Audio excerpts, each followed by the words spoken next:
Neppy. Morning, good evening, good afternoon to all who is here.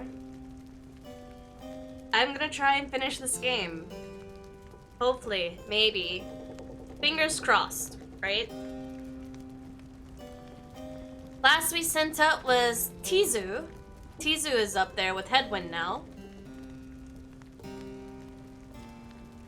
And I think the next one I'm gonna send up is Faye. Because I am realistically playing this game in the idea that because of how close Headwind and Jodriel are, Jodriel is probably going to be the last person I send up. I feel like in Headwind's wishes, she realistically would want herself to be the last one to leave. And Rukey, being part of the OG trio, would stay there with her. So we are going to send everybody else first, because I think Gilman can also go up now. I think he's had his perseverance. And then Rukey will be second to last, and Jodriel will be last. Why not send yourself? Because I can't go up. A reader can't go up back to the Commonwealth. That's why Sandalwood is still here.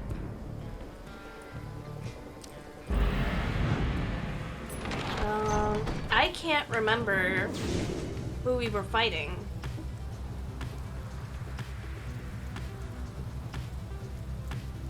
I don't know who we're fighting next. I can't remember.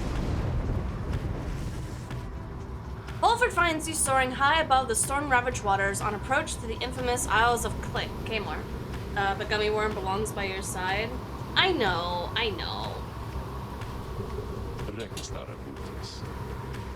Among its cursed qualities, it seems the wretched storm means I cannot rightfully smoke. One of the downside's small misfortunes, I suppose. The wagons drive them seem not to mind, at least. In fact, they seem more animated now than the usual, sir. Perhaps they feel some sort of connection to this place. Tarek, do you suppose the Essence were able to make it here intact? They ought to have seen the stars, though we should know soon for certain. Well, Ravage. That we shall. Take us in, please, reader. Well, we're fighting the Essence. Okay.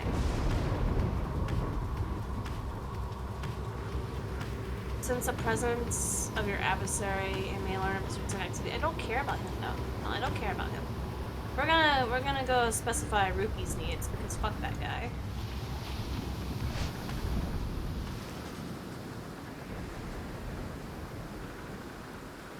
Make landing within the deathless Tempest, far west of where you first breached through the shores beyond. You wonder which sort of celestial landmark lies hidden amidst these waters. For now, though, you have some time left behind. Time left before continuing onward. Oh my god, I can't speak today. This is terrible. Vocations? No vocations. Okay.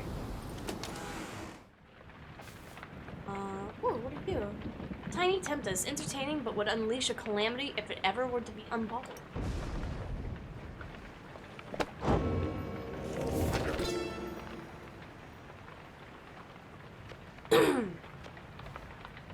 Deathless Tempest. We waited the Deathless Tempest to subside. Waited, but the Underking, he merely laughed and laughed. But the Deathless Tempest does not subside. What lies beneath the stench of the sea to cause such an upheaval was best left on myth and speculation. We made passage nonetheless through sorceress aid and fortune, scarce seeing the surrounding environs.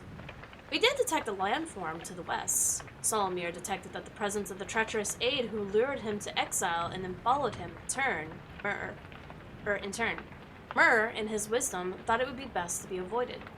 At last we did arrive on distant lands, though seeing them provided little comfort. Spooky. Hello, Conga. Bing. Right. Let us go. Having arrived in the eerie stillness of the bar break, you find yourself lost in thought, watching the horizon. Then, had enough sea gazing there, chum. Come on, there's always tomorrow. Rukey leads you back to the wagon cabin where the others are waiting. Together, you share an entertaining conversation and a decent meal courtesy of the low minstrel who caught a fresh catch earlier. I feel gross, so I'm just gonna do stuff today. Are you sick? Your companions gain +1 hope for the next rite. Enjoy their company. Rukey! You find Rukey just having put back his green-tail family portrait. There is something of a wistful look in his eyes. Then, something comes over him, and he moves in close, lowering his voice. Look, chum, I gotta level with you about something here real quick. Truth is, I haven't been entirely upfront with you about my family situation. He hesitates for a while, and then... He ain't exactly as rich as I've been letting on. I mean, we do just fine, and we got lots of money stored away. It's just mostly locked up in saving bonds. And he seems to catch himself in the middle of another tall tale and relents before you can respond. One way Take or care another. now. Bye-bye then. The situation is my mom back on the other side. She needs a little bit of help, financially and otherwise. All she's got now are my knuckle-headed uncles to keep her steady. Always told her I'd make something of myself, you know? And I was just a clerk in her shop. Things started to get tough for us, so I started looking for all kinds of different work. Got in with some unseemly sorts, I guess, but the pay was real. We took on to shipping certain types of stuff down here, of all places, flushing it straight down the river, watertight. The pay was right. Mom was so proud of me. We're eating real good all the time. But you can probably guess what happened. I barely scraped by when they flushed me down here. Would have been food for a bunch of howlers had Jody not bailed me out of a tough spot one fine evening. As for my mom, she doesn't know the half of it. My uncles told her I'm always on business. Not entirely untrue, I guess. But if she knew, it'd break her poor heart. So, don't know how else to put this, chum, but I want to get out of here. Get back to what I was doing back home. On the straight and narrow, though. I'd go straight this time for sure. Just don't go tell everybody that Rukey Greentail is just a mama's boy, okay? Got quite the reputation to uphold. He quickly scampers out the door. His past has been weighing heavily on him, but you sense that he was sincere about wishing to lead an honest life.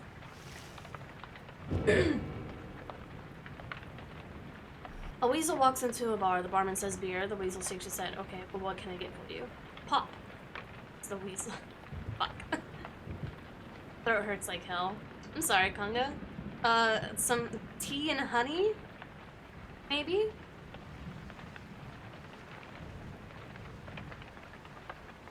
The ad that just played sounded like you were doing a sponsor thing for City Cash Card? The fuck? No, not here. Not today. I bet if you put a mustache on your doggos, they'd heckin' sniff pork.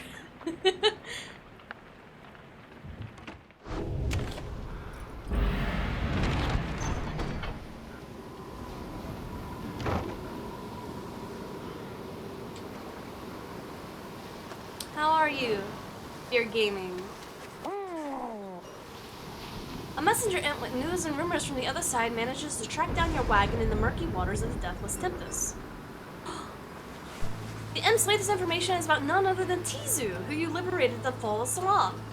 Everybody says he's the first creature of his kind to come to the Commonwealth. While this unique status brought Tizu no shortage of prestige, he nonetheless experienced difficulty acclimating to the new environment. It seems that he grew quite despondent. Then, at last, he managed to track down Volfred's agents, whom he's working with to find a means to bring more exiles home. Thus, the revolution has grown stronger. He also left for you a special verbal message in his most trusted messenger, who rears up in tones. Tizu wants you to know he's doing well, but misses you, and hopes to see you again. Oh, precious boy! You thank the messenger imp for the report and ask that it relay your kind regards. Your companions soon begin to talk in turn. Why, that lucky little... Okay, sure, I'm a little jealous of him, so... I'm happy for him! I wish I could have had a friend like him when I was there. I guess this makes him an expert of sorts. ditching his downside home in favor for the Commonwealth. Who would have thought? Very, very bright, that one. Would have served well as our familiar. Perhaps yet it shall be so. Oft it's better said, good things come in smallish packages, and lisuᴍ stood up living proof. And living he remains, apparently. Truly. Once more it seems I underestimated him and his resilience. I shall look forward to our next reunion, lisuᴍ. Perhaps when we are back among the stars. The news of lisuᴍ's adventurers in the Commonwealth fill you and your fellow exiles with newfound resolve. Gain +1 hope for the next strike. Wish my internet wasn't so ass so I could do Wonders Tales. Sorry. I too wish your internet wasn't ass so you could enjoy stuff. Your wagon shudders at the halt of the islands of 噚. Bizarre outcropping give it a forbidding feel. In the distance you hear an odd gibbering noises that sound like drive-ins.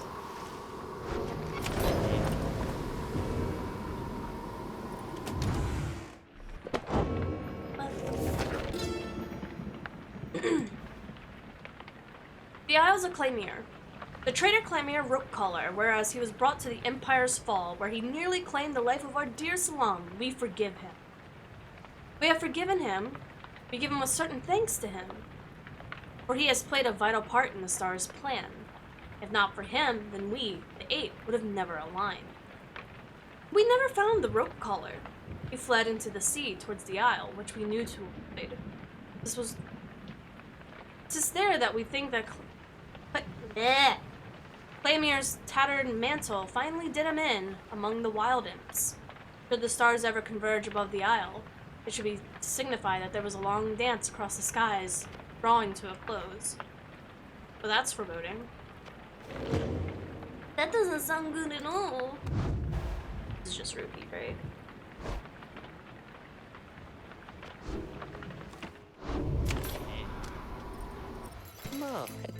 Oh, guys, you find me all the way out here. I mean, this is an extra special customers. Ah, I'm only joking, You're the only customers I got.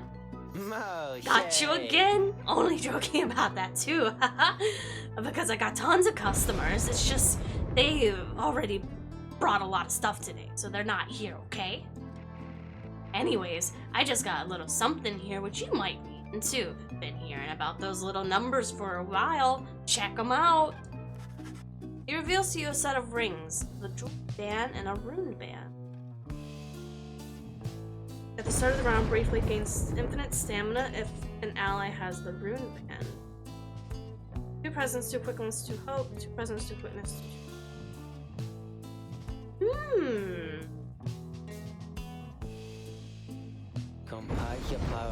Thinking these thingers are supposed to be for a couple of lovebirds, you know what I mean? But anyone could probably use them, provided they resolve to buy them off me. Duh, I was gonna get them for myself, but anyway, let me know if you want them. Oh, but you don't have any fucking stardust, you greedy little goblin, you.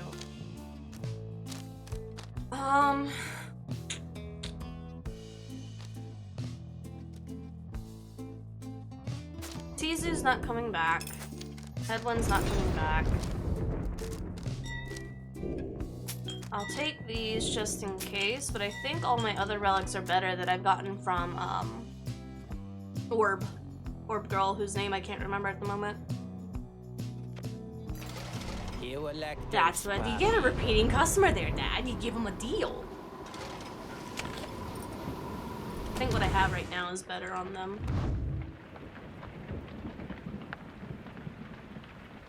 Because I need that for her speed. Rukey's DOT is a lot better, I think. This one's really good. Like, Rukey's I could probably replace, but I would have to pair him up with somebody.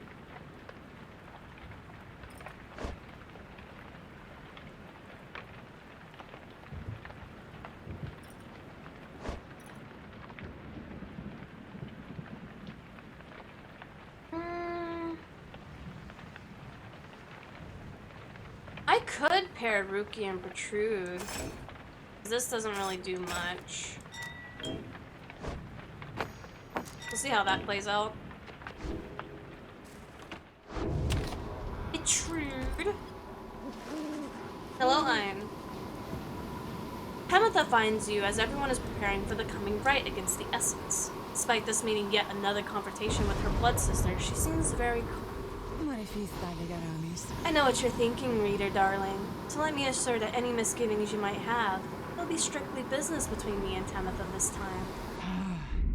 Believe me. Believe me. I know there's nothing I can do for her. I am nothing to her, but I can still be used to all of you. I got Tamitha in here as I was tired of our kind throwing ourselves against the Commonwealth lances. Maybe this plan of ours might finally ensure an end to all. She flies off to join the others as the night begins to fall and ushers in the stars.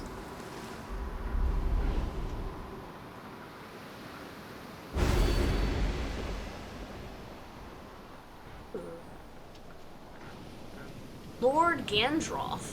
Your epistaries shall receive +8 presents, rising the size of their auras. No, thank you. I just want to beat the game. I'll come back for challenges later. Because those challenges are not a joke. Holy fuck. A glorious eve to you as ever, O you exiles of the Nightwings. The 8 scribes dragged you all the way into the blasphemous Isle of ÇeLMA. Here you are to be surrounded by even more gibbering nitwits than usual. Alright, we Your haven't fought here adversaries yet. in the coming right shall be the Essence. Snuff out their Oh my pious god, flame it's full of little dragons. and show your worth. Now prepare yourselves. Oh.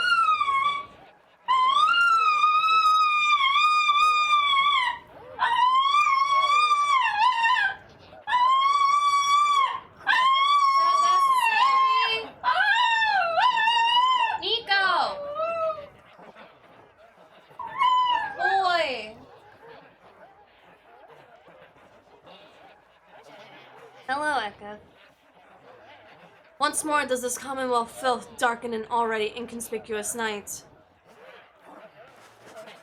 Tamitha remains steady alongside your fellow exiles and shows no response to being in the presence of her blood sister once again. Tamitha looks right at her and the entire time she speaks, but never at once acknowledges her directly. But there is no more need for talk between our kind. We are forever at a cross purpose. No further proof is needed under the circumstances which we meet. Tamitha doesn't acknowledge her. He senses only that she's focused on the right, set to commence at any moment now. Alright. Now let us begin.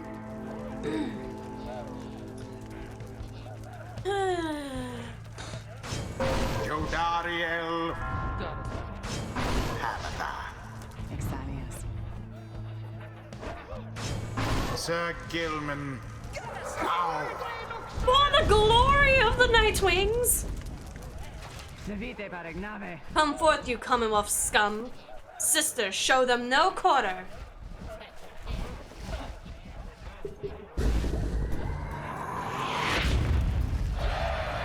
As the rite commences, the ants through the caverns area roar with excitement.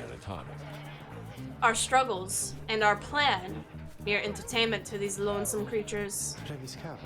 Begging your pardon, sir, the imps of the Isle are quite passionate about the rites. Just now, they offered a bounty in soul if our triumvirate provides worthy. They would pay us. In exchange for what, exactly? And where did they get the soul, for that matter? My understanding is that they wish to see us perform various feats of glory. As the source of their wealth, who can say how much soul lies within the sea? Reader, it may be beneath you. The opportunity is real. Soul could be a benefit. Indeed, then, reader, my boy, it is yours to decide if entertaining these sad creatures is justifiable distraction during these affairs. We trust your judgment. Now let us not distract you any further. Henceforth you shall be tasked with the feats of glory in the rites. Flashy displays a mastery in the rites which certain types of imps are willing to pay to see.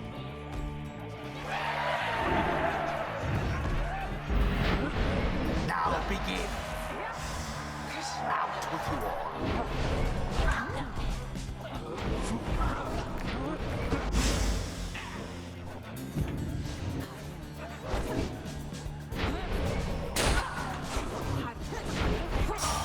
No, you don't.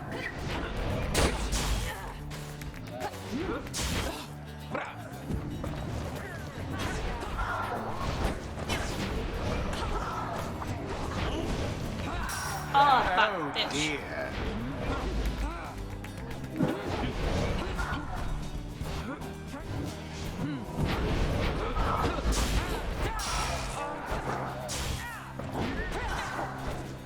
Shit.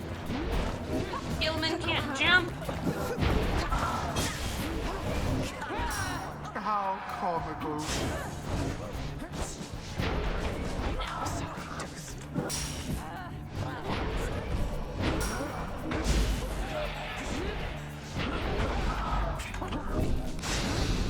What? I killed her though. Splendid.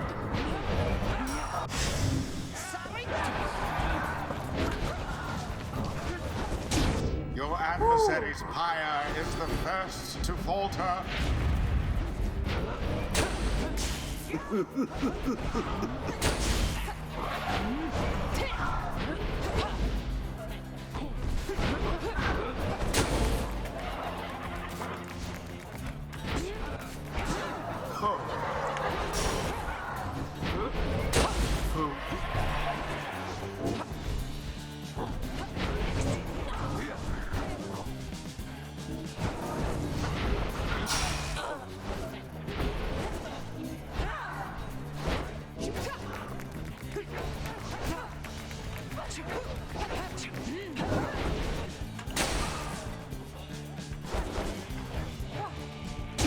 She soared right in.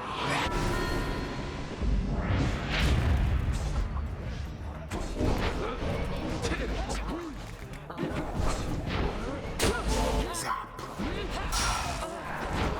Wherever did the Nightwings go?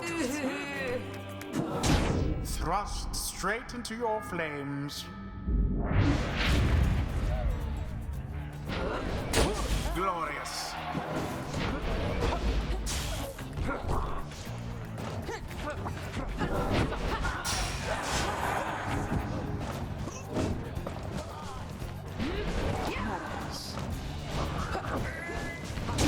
Their Pyre sputters.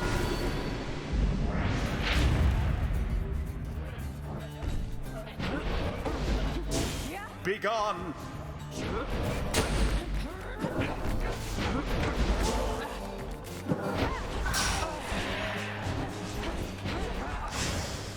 Tough luck, Nightwings. Damn. The orb was cast into your Pyre. I love the Super Giant Game soundtracks. The soundtracks are really, really good.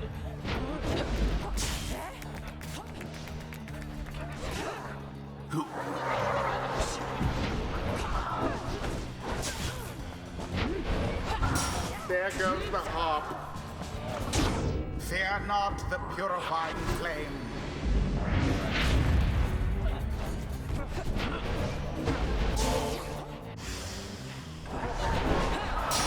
Caught out. United in banishment.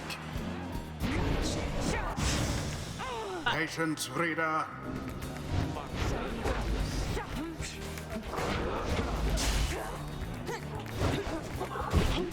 Quite the turn of events.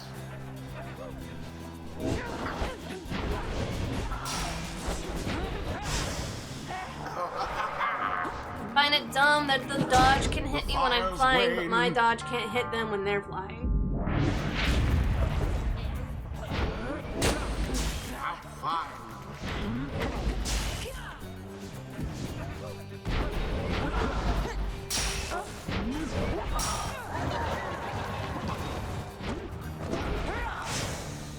Oh, you poor Nightwings.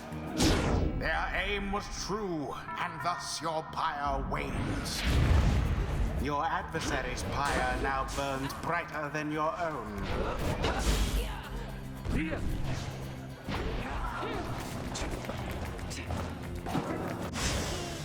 Banished all of them.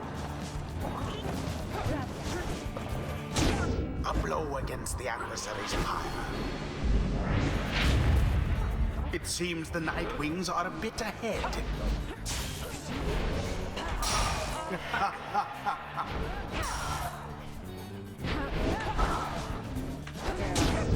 There we go. The imps grow more and more agitated with each passing moment. Some start spilling onto the sacred grounds. You little imbeciles, stay back, or I might rend you into pieces. Getting mad because they're on the What are those blasted creatures doing? This is a sacred tradition, not some boorish spectacle. All of the essence gone. And it is done. The Nightwings prevail yet again. The scribes themselves surely have taken note. The ceremony is complete. We have been vanquished for a while, but our sisters on the other side shall crush the Commonwealth with or without our aid.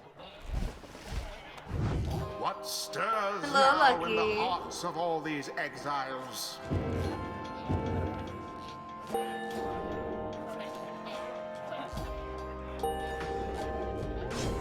Even a traitor heart like Hamatha can learn something. Good a time as any to say thanks for having me along on this strange little journey of yours, Peter darling.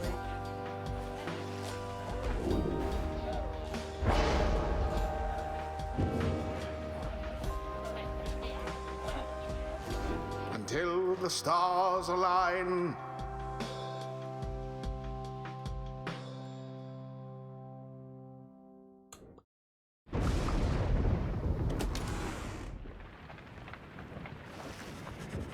After you and your fellow exiles overcame the essence, you find the little minstrel tending to one of your own. Jodriel seems to be unwell, although you cannot yet sense why. How are you feeling, madam? My strength has failed me. I feel alert enough, but very, very weak. I see. Then, please, do not overexert yourself, or try. The little minstrel motioned you to come closer. Reader, Jodriel appears to be disoriented, and then more fatigued than usual. Reported feeling not entirely present, symptoms of banishment sickness. She should soon be able to take part in light activities, but I think under no circumstance should she be able to conduct the upcoming rite. Now then, I ought not keep you from the stars above. Please, go have a look for them, for all of us, I think, are anxious to depart this place. Is this saying that I have to send her back? Do I have to send her next? The stars yet shine for you, revealing various paths forward.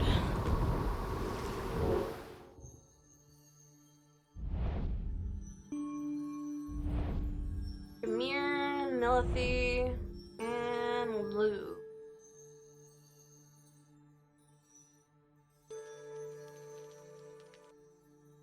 Milithi is the worm. I want to go fight that dickhole.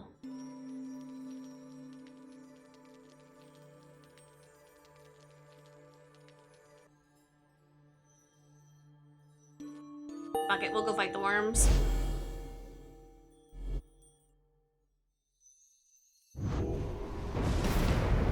Is this night to understand that we shall soon confront Sir Deluge and the Pyre Hearts once more? Then, this is to be the most exciting time.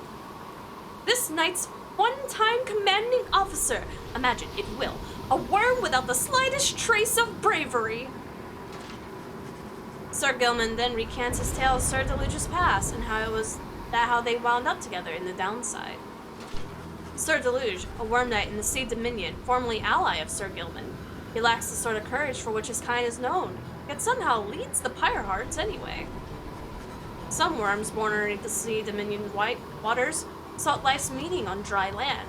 The Commonwealth recognized their chivalrous traditions and soon put them to use. ᴛᴇs was just another bit of the front-line fodder in the war against the High-Wing remnants. Yet time and again, he distinguished himself for one simple reason. He would not die. His unusual instinct for self-preservation kept him safe in many battles, and over time he was repeatedly promoted for lack of any real competition. Then, in the Battle of the Spiritual Sanctum, where retreat certainly wasn't an option, ᴛᴇs retreated anyway.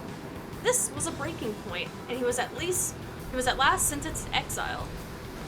In the downside, he sought water, where he made contact with Sir Gilman and the other members of his kind. They all saluted him as their superior.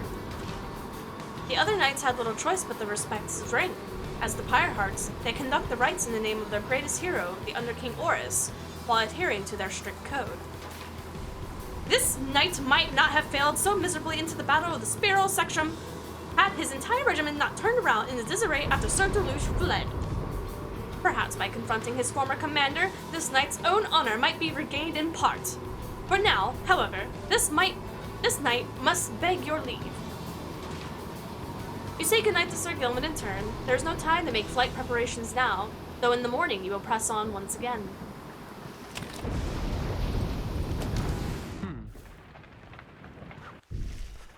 You approach Jadriel, who seems to be busy explaining something to Gilman. And so, venting laugh against them provides to be reliable. They all lead with their right wings when they choose to strike. They are quick, but they can leave themselves quite vulnerable. Such sage counsel, madam. This knight feels most emboldened should he ever be forced to fight against the High-Wing remnants in single combat. Pray you never shall. Being here, I suppose it's unlikely. She notices you then. Reader, the good knight and I were just comparing survival strategies we picked up on the Blood Border. Reminiscing on old times, it could be called.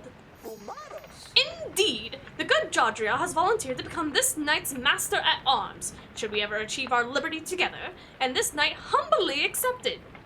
No. What?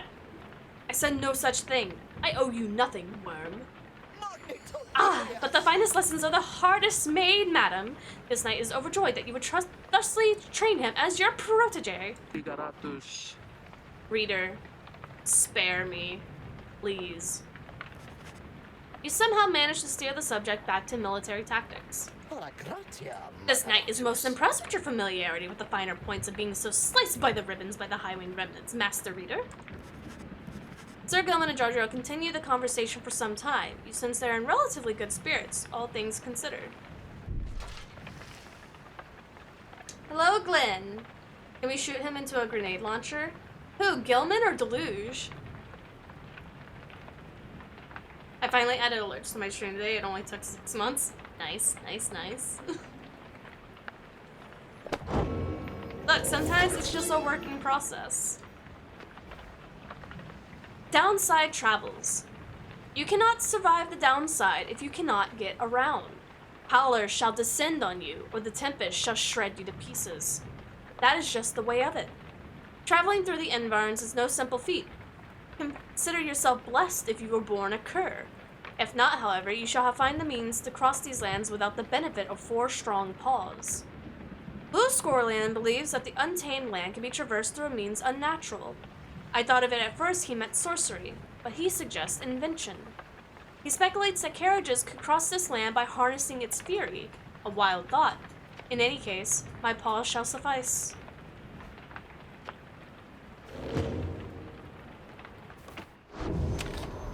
Hello, Kagu.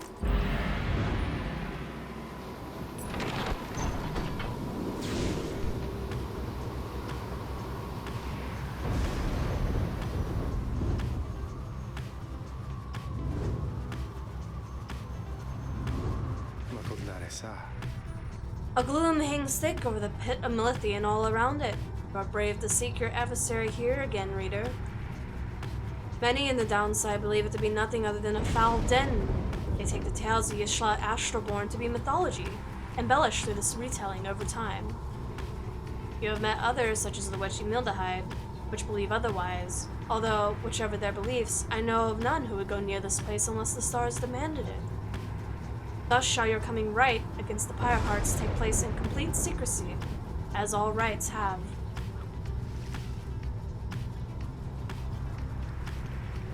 Let's see. Morbid yet potential lucrative task. Petrude believes she can find alchemic reagents she requires along this route. Jadriel believes you may find a rare precious flora growing here. We'll cater to Petrude. No. Oh, well, nope, we're catering to Jadriel. Never mind. I was trying to help Petrude, but never mind. Oh, no, maybe I did land right. Okay, I thought it went down. You arrive again at the soiled grounds of the Flagging Hands, already anticipating the sinking feeling that comes with this place. This time, Petrude has something to say for it. We shall show ye how to withstand the less pleasant qualities of the locale. She reveals various salves and minor enchantments to help counteract the spirit-draining effects of the region. Soon everyone is feeling better, if not for the assurance. Henceforth, you shall not suffer penalties to hope in this region. Hey! Thanks, Petrude.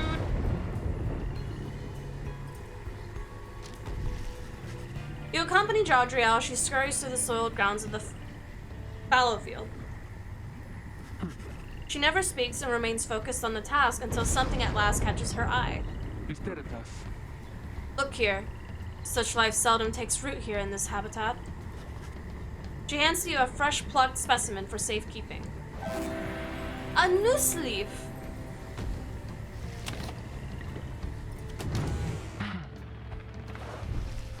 You find Jadriel seemingly deep in thought. You consider whether to even bother her.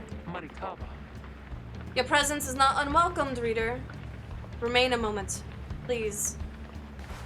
She stares at you for some time. Today marks the beginning of my 16th year in exile. You look back at her and remain silent. You sense that all she wants from you right now is for you to listen.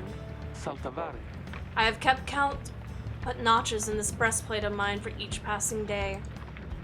Notice how much it's frayed. 16 years, reader.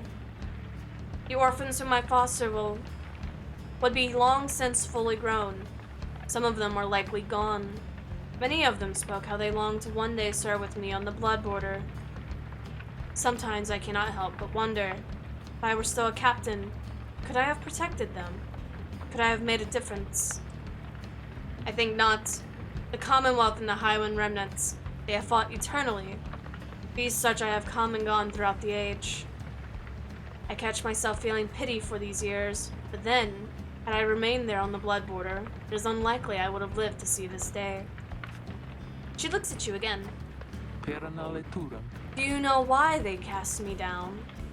I was a decorated captain. They said I was the best. She closes her eye for a minute before she continues. One day, it was a standard patrol, but I ran across a pack of harp fledglings, fully armed and prepared for a strike, but all on their own. They were nothing for my regiment. We ensnared them all and took them in. A considerable prize. They were not yet conditioned and could be made to talk. When the order came down that they were to be executed, I could not bring myself.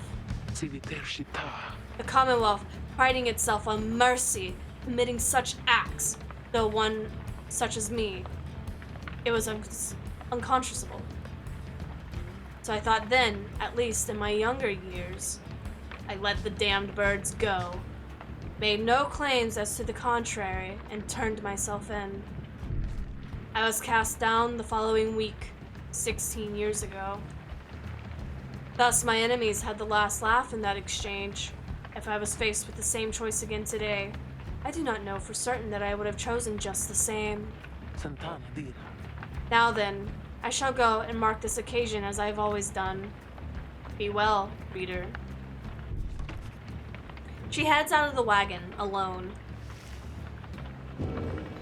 16 years, holy smokes. Downside climate. I know of no polite way to describe the climate here. It oppresses every living thing except perhaps the native flora in a few specific areas.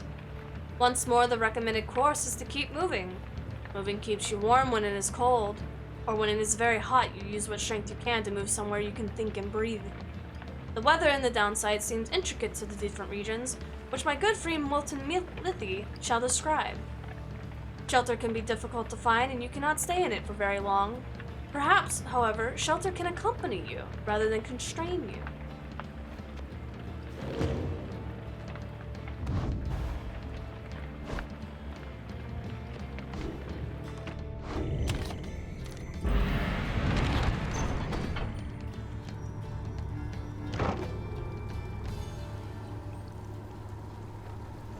Oh man, here we go.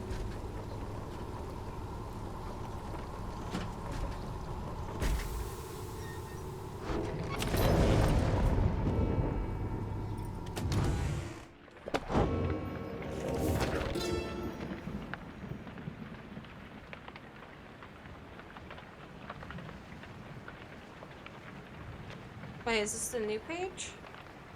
No, this is the new page. Here's a new page. The Pit of 봛ᴇs. If there is one celestial landmark in which I would never again wish to tread, unless, of course, the stars beseech to me, it has to be the Pit. This was a dark in there beyond all reckoning. If not for 봛ᴇs' sorceress's lantern, all of us, we would have been lost. What lies within the pit is not to be invoked, although I have no doubt that our goodly Underking shall be unable to prevent himself from boasting of how 봛ᴇs sealed it here for an entire age. Thing yet lies there, on the edge of death. Though its connection to the stars, it gives the pit significance. Walk there with courage and a steady mind.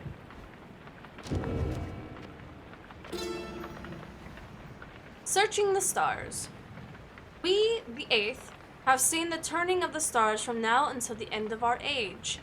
Heed their guidance and ours. The stars may take many cycle turns. The rites commenced at their behest upon the celestial landmarks where the Downsiders' greater titans fell before the heavens. Bearing this book bestowed on your triumvirate, you, the reader, shall preserve under which stars are to congregate. Follow where they lead, as your adversary shall. If either of you fails to appear, then neither of you walks the path. Whether you prevail or fail, from that point the stars shall guide you on. Hey, we got mushrooms now. Mushies.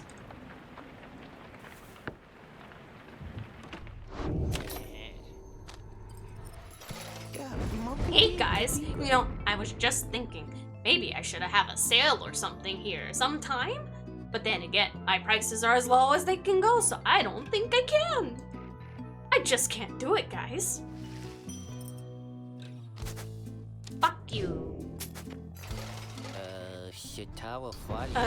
Thanks for stopping by, guys.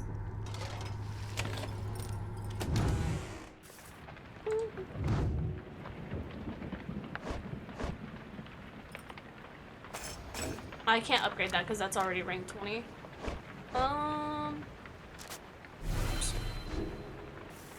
Okay.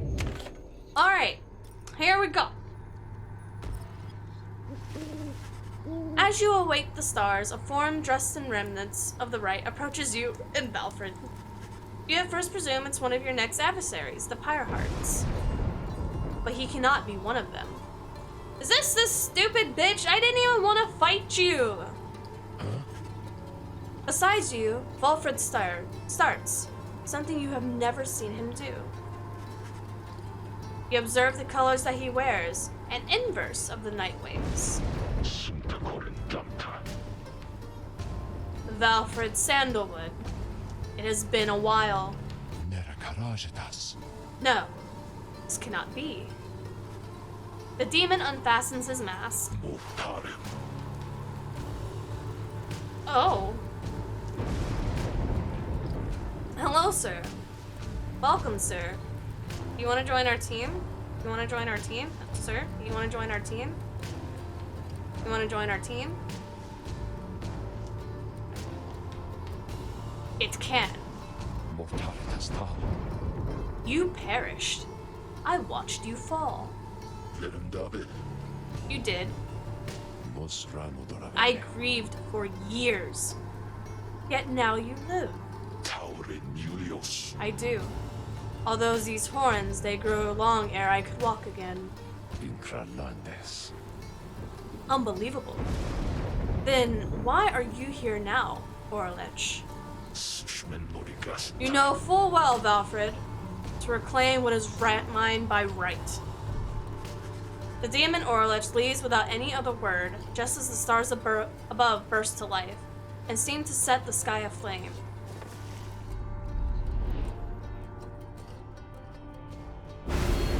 See, that's a demon I don't mind having on the screen, you know?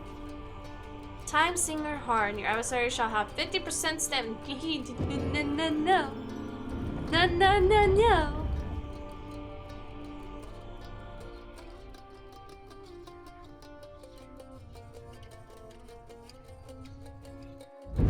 Reader, what lunacy is this? 'Twould appear the Nightwings are to stand against themselves this time around. This is a mutiny, in violation of the sacred law. The exile whom you face, ḻģ. Long ago he had his chance, and he relinquished it. He cannot simply claim it now. And I cannot preside over this nonsense. Good night. Oh, are we not fighting the worms? What happened to the Pyre hearts? Stars show that we were here to face them. They must have suffered a misfortune of sorts. Tampering with the star's design is not permitted, ḻģ. Cheating the worthy of their rightful liberty is not permitted either, Valfrid. You must know I took no part in that betrayal. Search your heart. ḻģ says nothing for a time. Then, where are your raiments, Valfrid? I have refused to wear them since, and show solidarity to you. And to elude the voice, I suppose. Yes, that too. I see. We're never very good at this anyway. We shall see if that new lot of yours is any better. You cannot be serious. What sense is there in us standing against each other? But ḻģ puts his mask and stands nearby, ready. I shall crush this lot of yours, Valfrid. You shall see that I'm not so easily discarded, and you shall not deny my liberty again.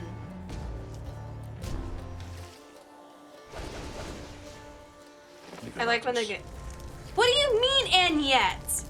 If you don't like it, leave! Reader, the adversary whom we face, ḻģ, is not one to back down. He was very experienced in the rites, even at the time, and so, aware. There was no one in his day who could prevail against him, and he appears even stronger now. I wish I had more valuable advice to give in this. I wish I had foreseen this. Thanks, Tree Dad. Appreciate it. I guess we'll finish your garbage.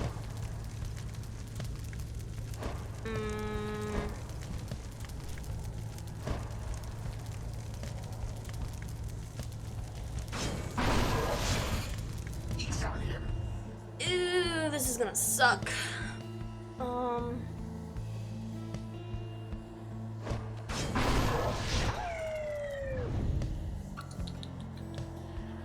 I don't know what else is on that team aside from a demon.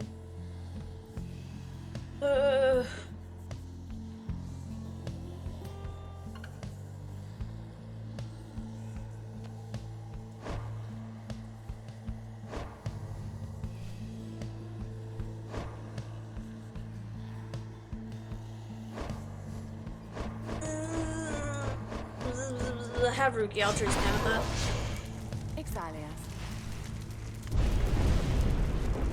I'm not normally keen on getting into other people's feuds, but if you insist... Bitch, we've been in your feud since you got in our group. Don't even try me. Such a triumvirate as you've assembled, Valfred. Then let us see what they can do. No! Why does his Tizu have such a big range? Holy fuck. Why does his bird have such a big radius? What is this? That's illegal! Between that and it looks like an acrobatic. So it's a demon, a bird, and an acrobatic, which is like Fae. She's gonna be fast as fuck, though. Here we go. Come and face me, false Nightwings. But this is illegal!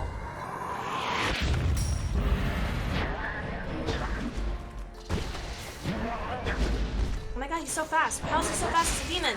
He's so fast as a demon! What is this? What?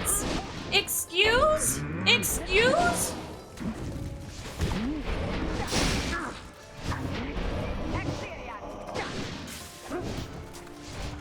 Oh my god. Oh no no no no. No no no no.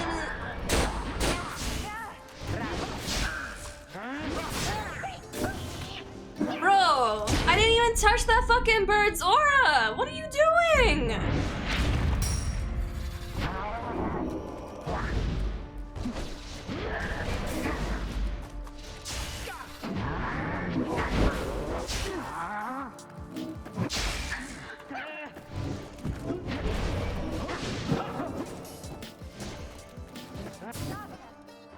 Oh my god, fuck this bird actually.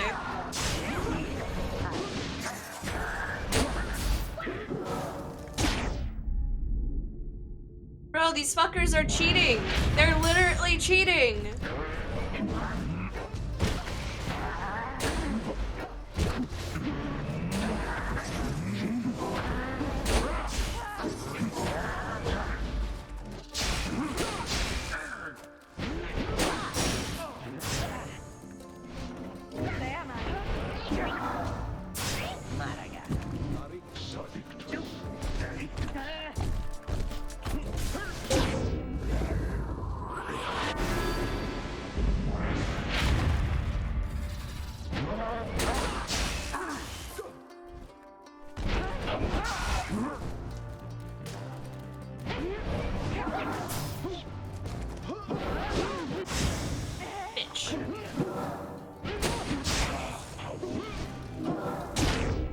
Oh, it's not an acrobatic, it's a fucking human.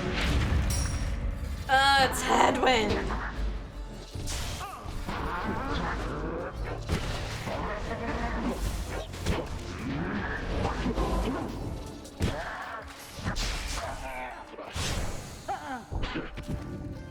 This is homophobic.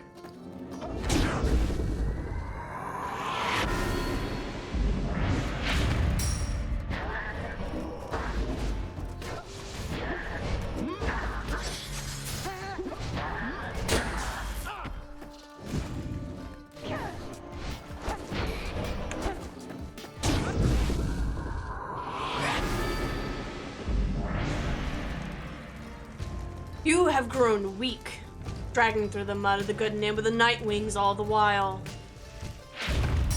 Bitch, fuck you and your cheating ass group.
And enemy harpy shields literally stun anything.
Are you joking?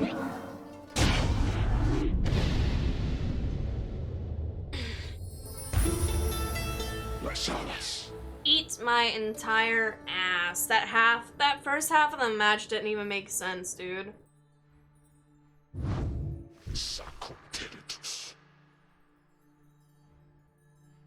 As expected, you call yourselves the Nightwings, but you are only them in name. And as for the rites, it is a mockery of what it once stood for. All of this a stain upon the legacy of the scribes.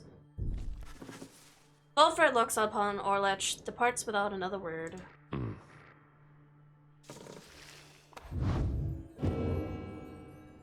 Fuck that guy. I wanted him to be on our team, but you know what? He's just another fucking demon dick.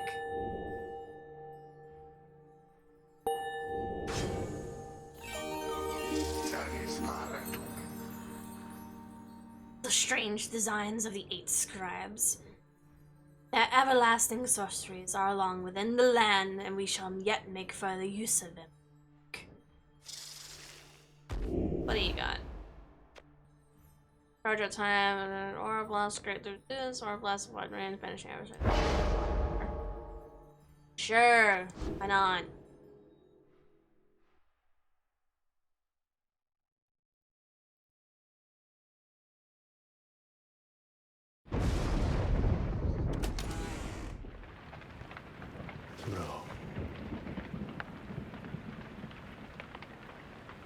ḻŠōģis, he has changed.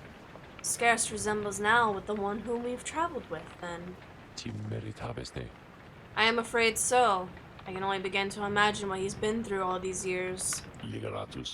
Reader, as you see, ḻŠōģis and I, we have some years in common. A story for another day. I need some time to look at how this affects our plan. Reader, sir, ḻŠōģis is a principled person. His freedom was denied him just when it was in his grasp. A doubtful tale. Wilfred shall tell you more of him in due time. Of that I have no doubt. For which it seems the stars beseech you once again, outside. It hurts to drink. There, deep in the infinite dark, once more you see a singular star shining brighter than the rest. The path for freedom beckons you again. Oh man, do I have to go fight the demon dick twat bag? Oh no, I have to fight the Fate? Not the pupper. Shit. Once more then, onto the Fall of Solemn. Excellent. Our plan proceeds at pace, but we need to continue to make good on all opportunities that the stars present, so much as possible. Then our ranks within the Commonwealth may yet grow strong enough that we shall sway the people towards our cause. It shall be difficult, but the people have their hearts and consciousness, and the Commonwealth has long since lost its way. The never-ending wars of the High One remnants, the passing of more sentences of exile than ever before, for increasingly more dubious causes.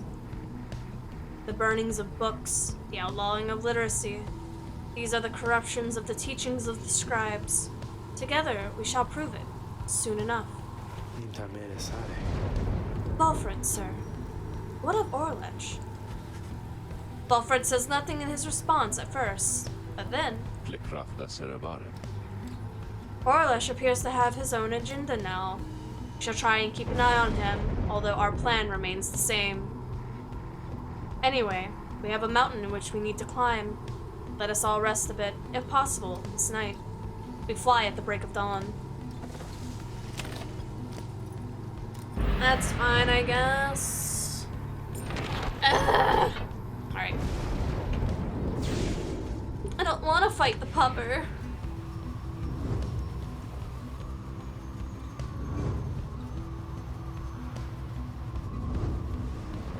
I don't know if it's trying to force me to send Jadriel to the Commonwealth next, because realistically I would choose to send Faye.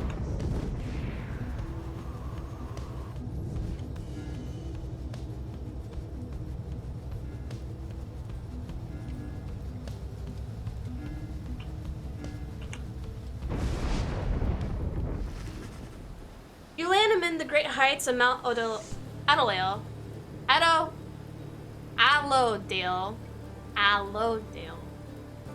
At whose summit awaits the liberation rite. Thus begins our third ascent to the Fall of Solemn. My agents of the Commonwealth report our plan is proceeding. Let us strive again to liberate one of our own and raise its chances.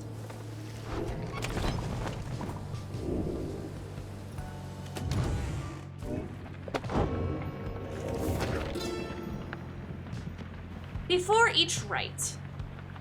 The rite shall not commence unless the necessary preparations are complete at the celestial landmark ere the stars align. Exile shall conduct the rite bearing this book, of which there are about 40 copies, each bound in astral hide. Exile shall wear the sacred remnants, fashioned in our likeness of the summit of the Mount Allodale. Their identities are to be concealed, for they shall represent us all. Exile shall have a metal sigil for their pyre, and consecrate the grounds using the words the 8 scribes gave their freedom so that we may yet have ours. The heavens shall respond when it's all is set.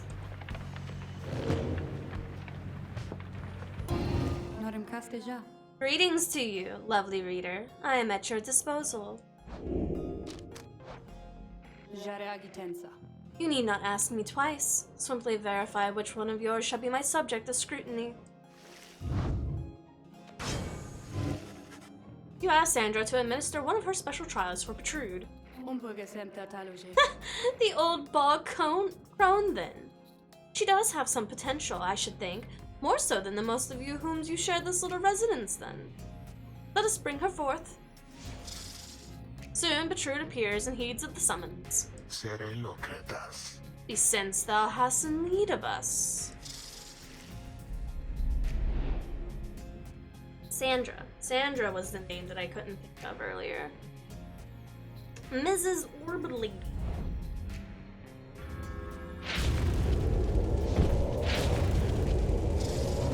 The apparition Sandra appears and unfastens her mask. Listen well, crone. You answer to me here. How very eloquent. May your vast experience exceed your knack for pleasant conversation. I trust that you shall have little trouble here without the benefit of your more communicative friends. Now come.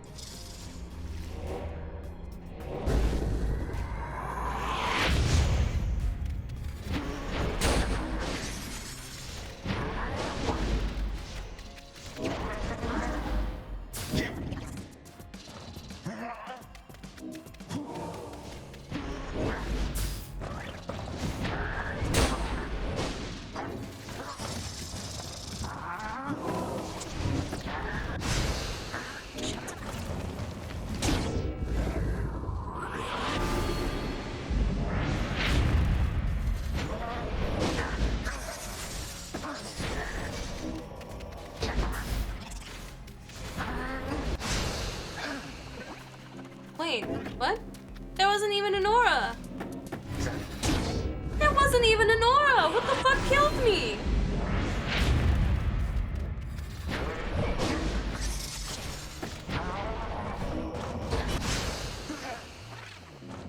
Okay, his can go through the sigils, but mine can't go through the sigils. Are you joking, Sandra?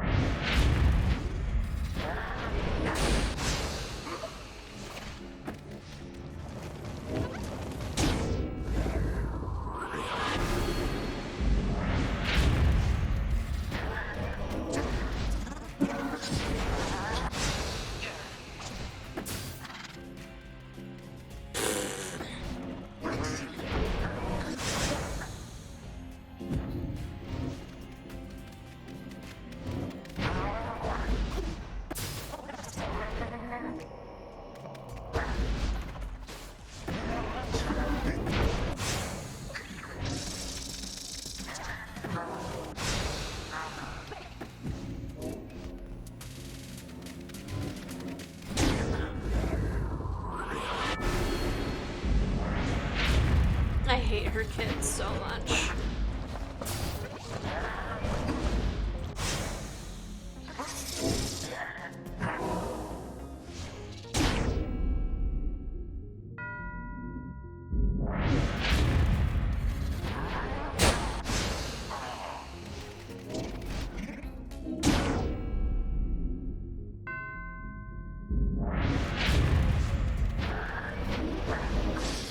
Wait, how come he gets to stay? You're supposed to be temporarily banished, you little shit.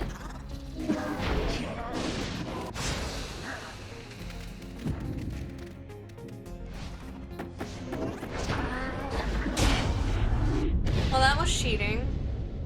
That was literally cheating. No, literally cheating.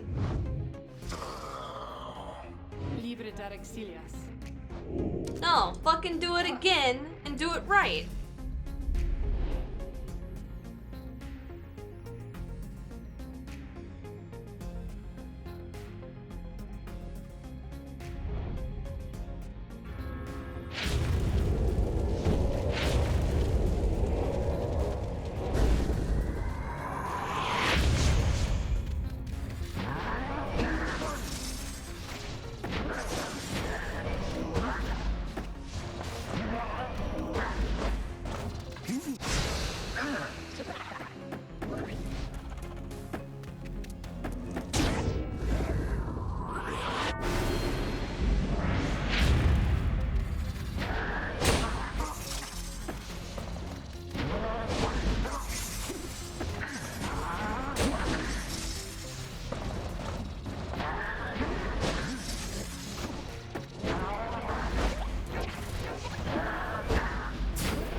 Morning.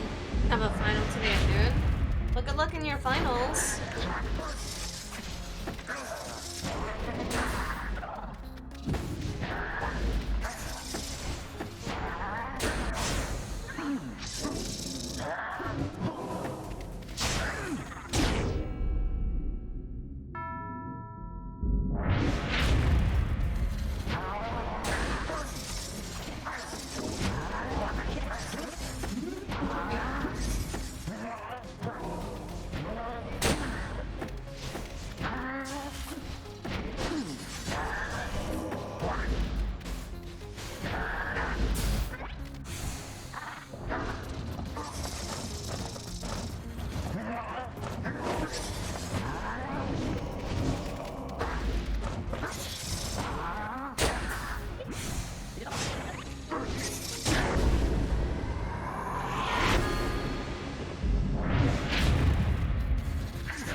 My dog water emote got approved.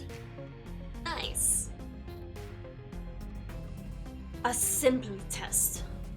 Undeserving to be called a challenge. I ought to fail you just for that gloating crone, but these are not my rules and your performance was sufficient. Thus, you have passed my test. Congratulations are in order to you and your lovely reader. Now, farewell.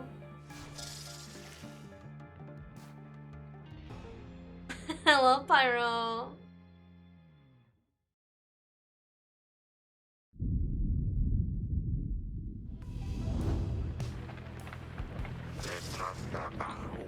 Good riddance to that mouthy. Show us, then, what trinket she bestowed upon us. Elithi's tail, Betrayed's blast pierces through solid objects. Okay. Yoink.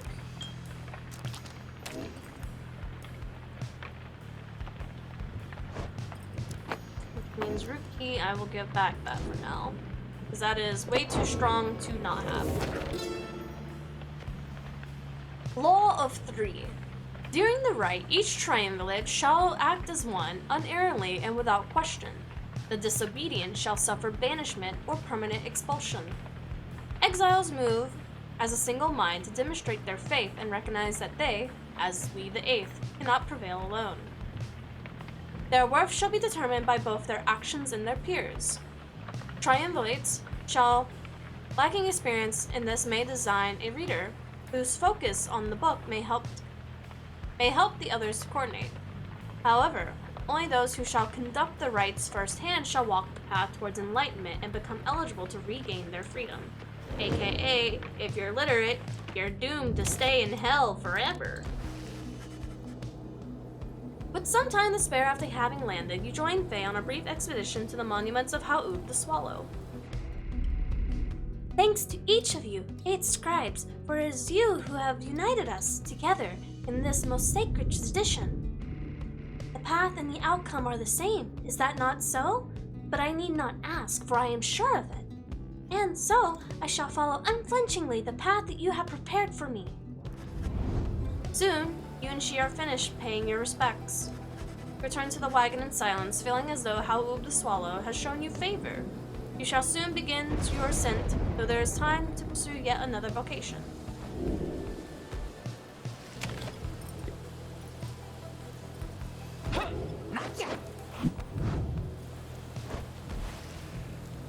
You would teach me more about the rites?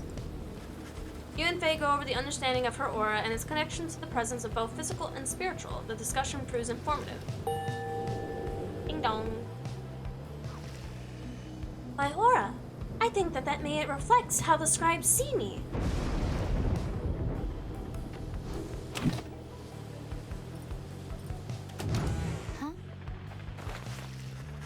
Faye seems to be talking to the black wagon's walls again, though this time something seems to have come over her.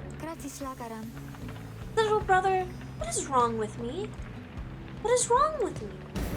What is wrong with me? You are unsure whether to check in with her or leave her be. Though Faye is clearly capable of surviving on her own, you do worry for her and in this case make an attempt to reach out to her. Oh, hi mister. I didn't think I saw you there just now. And so, my little brother here and I were just talking for a little while. Well, I was the one doing the talking. Why, my little brother, he's just a wagon wall, so he cannot respond. He can't respond, but he can listen, and he listens really well. Now I'd like to get back to my conversation here with him, if you don't mind, and you're welcome to stay though, if you like. It seems Faye's doing alright after all. Leave her be. Politely you excuse yourself, bidding Faye and her little brother a good rest of the afternoon. Oh, okay. Then, bye, mister. She wanders off in spite of your attempts to let her carry on without further interruption.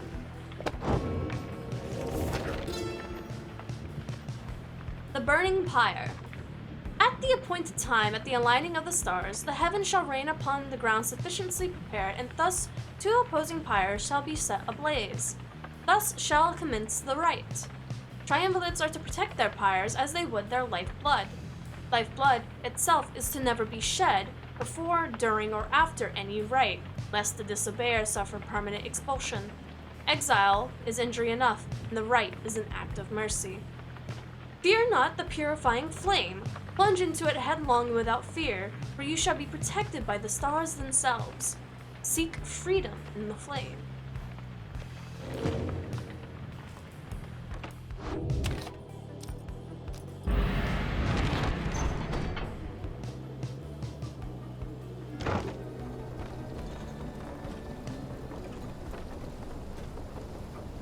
I don't think I'm gonna beat this game today, guys. While traversing the great heights on the way to the summit, you pass a monument to ᴛᴇs, and Jodriel appears to happen to take notice. I wonder if you scribes are listening at all, much less to the one as I never much had any faith in any of you. Perhaps I have been more open-minded. I'm not here to ask for your favor then, but to apologize, for I was certain your time long since passed, and I was wrong. Soon, you and she are finished paying your respects. As you prepare to continue your ascent, you sense that ᴛᴇs has shown you favor. Jodriel gains +2 presence for the next rite.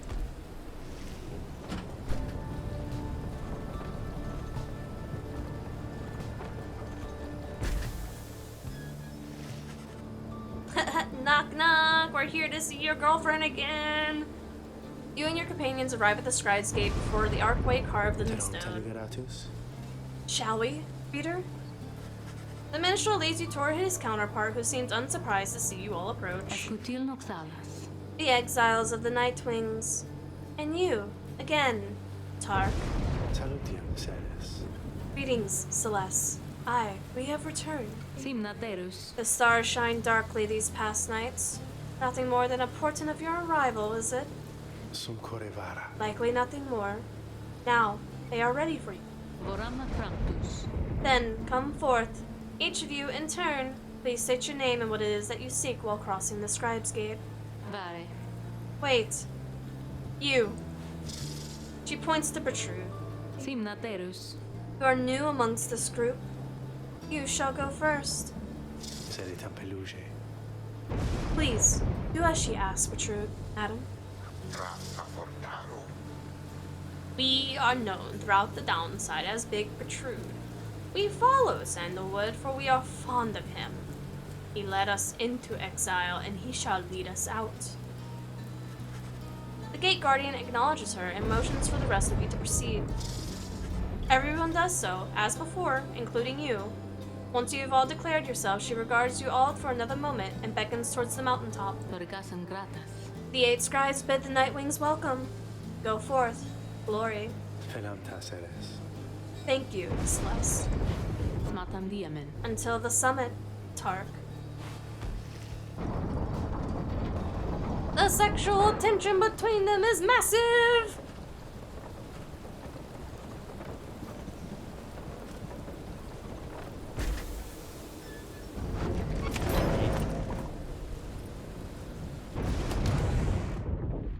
No one wants to talk. The aura. Exiles bearing the remnants in the book reveal their hidden inner aura in the color of their flame. The aura is the exile's solitary weapon in the rites. Should one's adversary cross one's aura, the adversary shall be banished. Banishment is fleeting, nothingless, seeking the Pyre's light and thus make your return. The exile's presence shapes the aura. Exiles gain greater auras while standing side by side with their triumvirates, but we gain strength together. Exiles may cast that aura through a sheer force of focus on this book. Seems like a lot of delayed stuff they could have told us earlier in the game.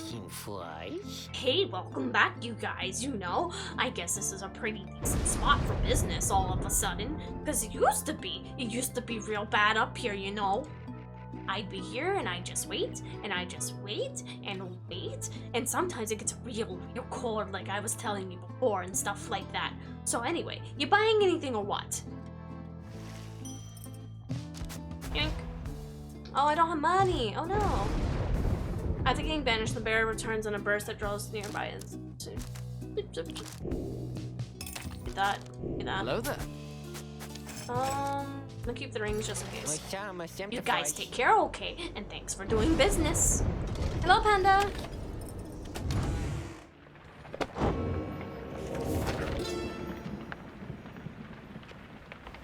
The celestial orb.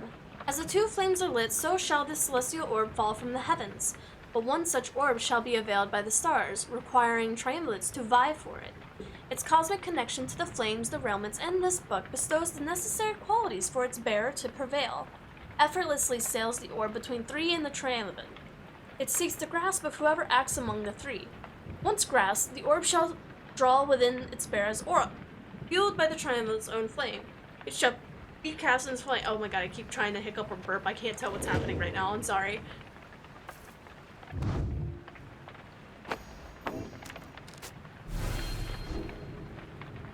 Alright. Let us go meet our dear friends, the Fate. Again, you have reached the Fall of Salam, where amongst you, one of you can go free, provided you prevail against the Fate in the Liberation Rites. Reader, we would ask a moment of your time. We have to talk. As darkness falls, the Menstrual and Volfred pull you aside. We have some news that is, depending on how you look at it, potentially unfortunate. The lone Menstrual directs your attention towards the dark night sky. The stars are fading. It is true, with the advent of the Titan stars, visibly fewer stars seem to be shining than once you saw in the sky above. Yes, the stars themselves are vanishing. Why, I do not yet understand. What it indicates is this: the rites are drawing to an inexorable end. The light of the stars. Without it, the rites would be unable to commence. Anyway, this is the bad news. The good news is there's still a lot of stars to go. How many liberation rites remain, I do not know as of yet. The arithmetic is complicated. An estimation of the number of the stars, the rate at which they fade, the accelerating rate at which we're being summoned here. Anyway, I'll work it out as soon as possible. For now, I felt that you should be aware. We can inform the others in due time. Look at the moment, though. They have the right to think about. And so do you. Look forth. As the stars above begin to shine, Volfred's words begin to sink in. It seems you have a limited number of chances remaining to liberate your companions, including this one now. Well, that's foreboding.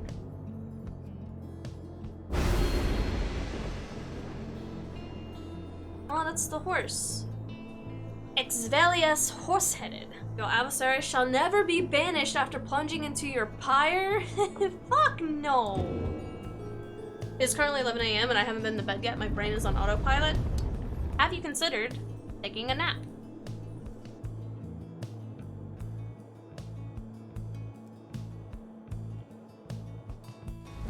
Congratulations, reader. It would appear the rites are drawn. Oop. I didn't know that was gonna pause it. Drawing to a close. Doubtless the doing of that Orlek in all his bitter spite. For now, your exiles have another chance at freedom Nap is here admitting upon defeat. the Fall of Solium. So too do the Fate, I don't know, drink a your bang. adversaries. They fought so very bravely for this moment. Whichever side prevails soon shall send one of its own into the warm embrace of civilization.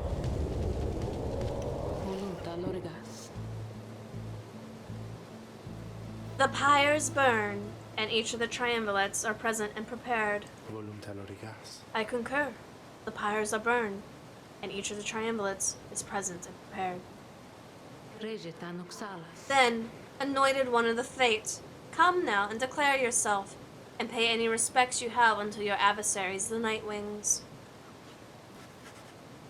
The bent-toed cur, Dalbert, steps forward and struggles for a moment with his mask. Greetings, good heralds. I am called Dalbert Oldheart. It is the greatest honor of my many years to stand upon this sacred site upon which the 8 scribes first anointed these glorious proceedings. Nightwings, we are honored to be in your presence once more. Father, they are our adversaries, not our hosts. We need not be so gentle with them. They shall do their utmost to keep you from your freedom. Dalbert, your son speaks out of turn. Control him. My sincerest apologies for his unnecessary outbursts. Almer, please, we have worked towards this opportunity. You must make the most of it. He puts his mask back on. My son and I stand ready to begin.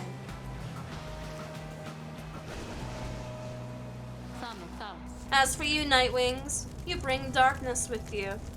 What have you wrought upon these stars? Celeste, please. Do not know what is amiss here. The Nightwings have come only to see that the liberation is carried out. Indeed. Then you make your choice, Nightwings.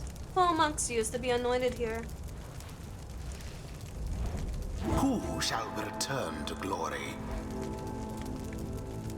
Oh, I can't pick Faye! Fuck! Oh, I really don't want to send Jodriel or Rukey yet.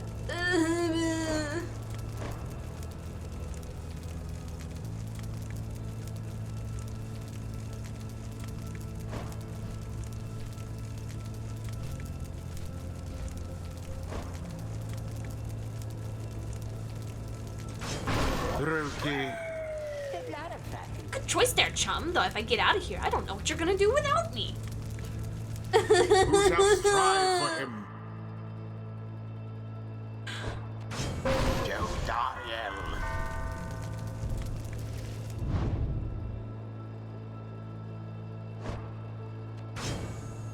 Faye. Oh, I can help? I think I can help.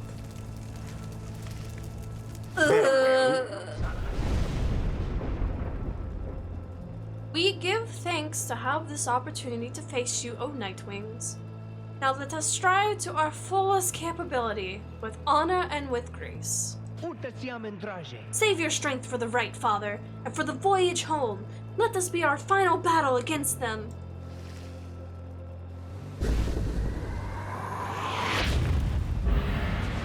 Commence.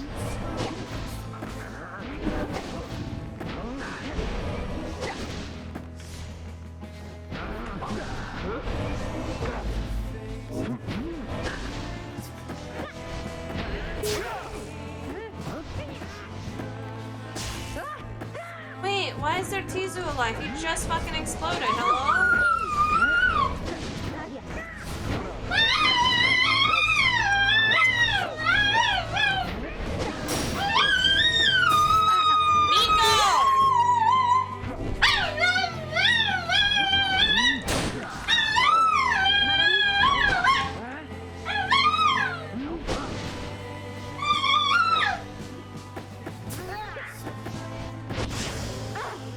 Fuck, man.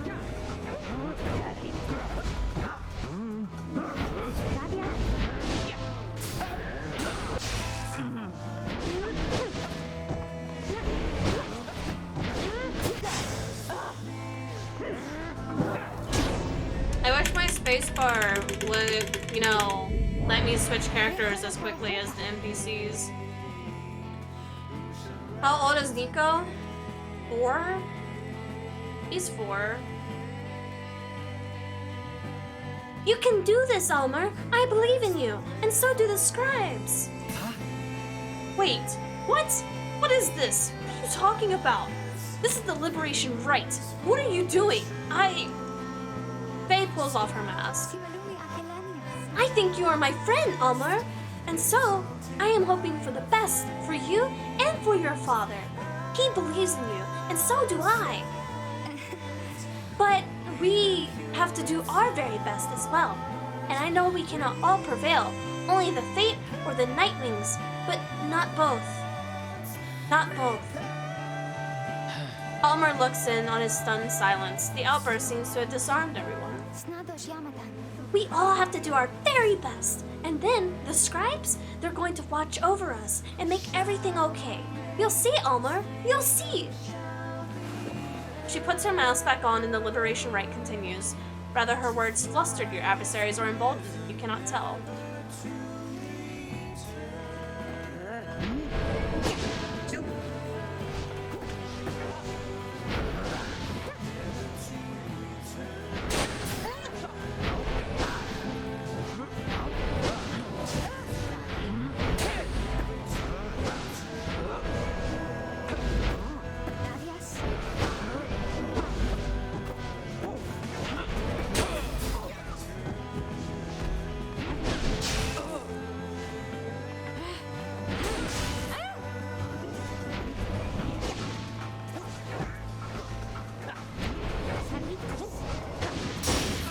Take it.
Alas for Rukey.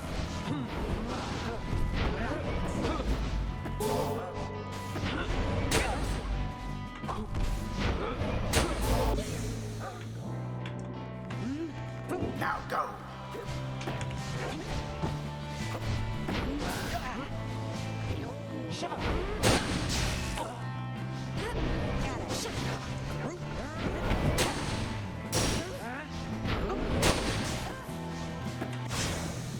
Away with them.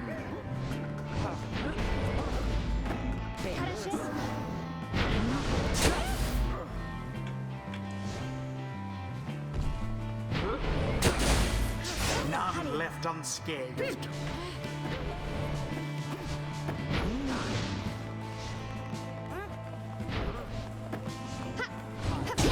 The fire of resolve.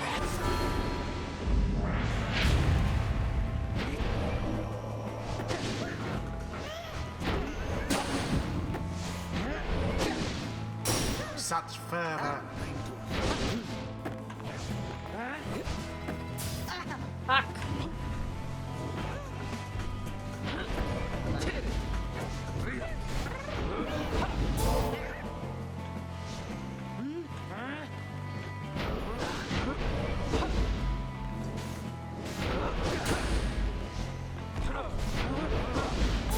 Positively brutish. Beneath contempt. Unacceptable. Hear us now, O noble Jomir, for we beseech you. Surely we cannot prevail without your aid. If ever you have heard my prayers, I beg you, please smile upon us now. Whether it's from his prayer to the scribes or simply from Dalbert's resolve, something comes over your fellow exiles here. They are banished now. They shall not return soon. Great.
Ugh.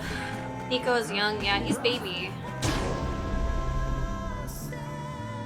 Oh, one of them have a relic on. It's very unfortunate.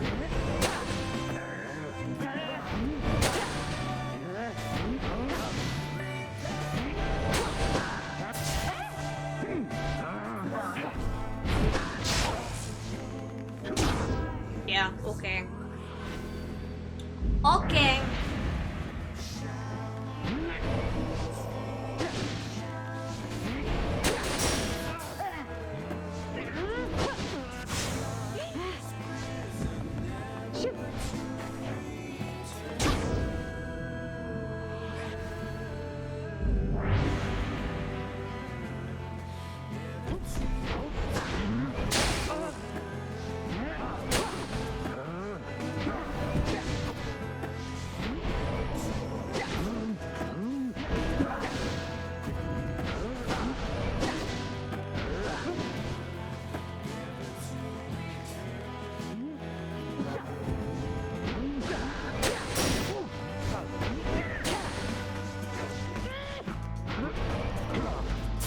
Engulfed within the aura.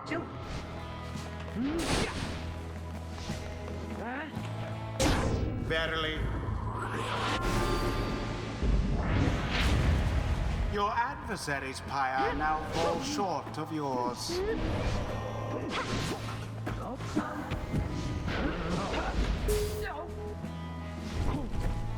You have it!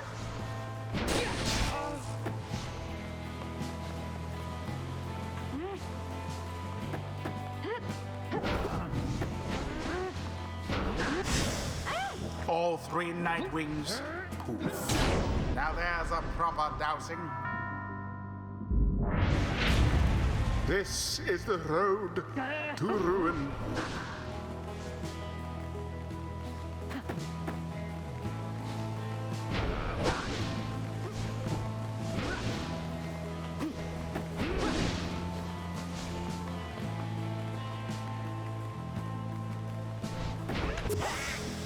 I almost pity what transpired there.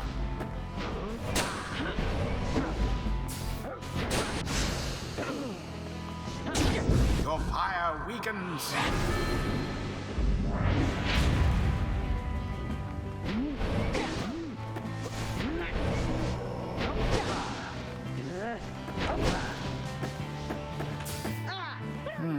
Too bad.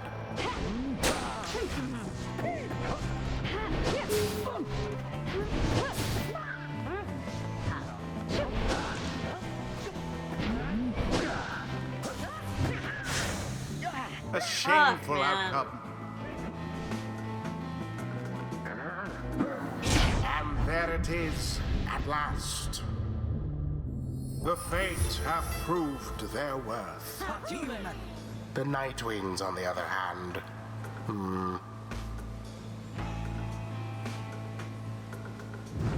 Thus ends the liberation rite. And thus, the scribes have chosen. The exile appointed by the fate shall be free, absolved of all misdeeds, return to glory in the Commonwealth. His adversary and all others shall remain to carry out their rightful sentences. Ah, damn it all, chumps. I can't believe you blew it. I could have been out of here. I really thought you had it in the bag. Okay, so.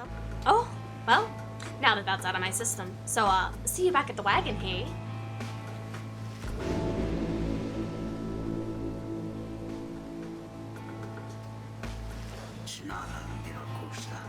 So it is, then, that the scribes have smiled upon us at last. Come, Alma, our son. Let us be together as family in this world one last time. ᴛᴇs. Oh, Father, at last! They embrace, father and son. Then, Dalbert mutters something and touches Almar on his forehead, a prayer of anointment. Huh? Before Almar can respond, his father leaves him into the shimmering pool. Yama, father. No! Father, what have you done? You were anointed first. This victory was yours.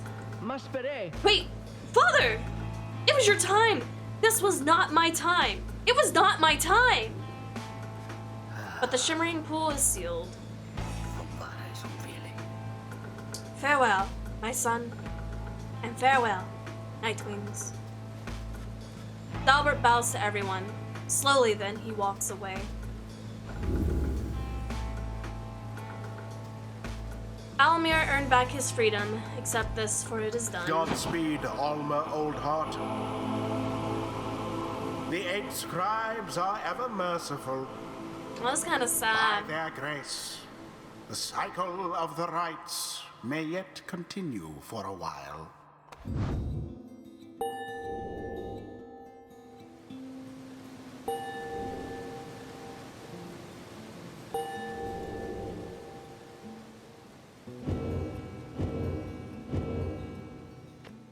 The 8 scribes gave their freedom so that we may yet have ours.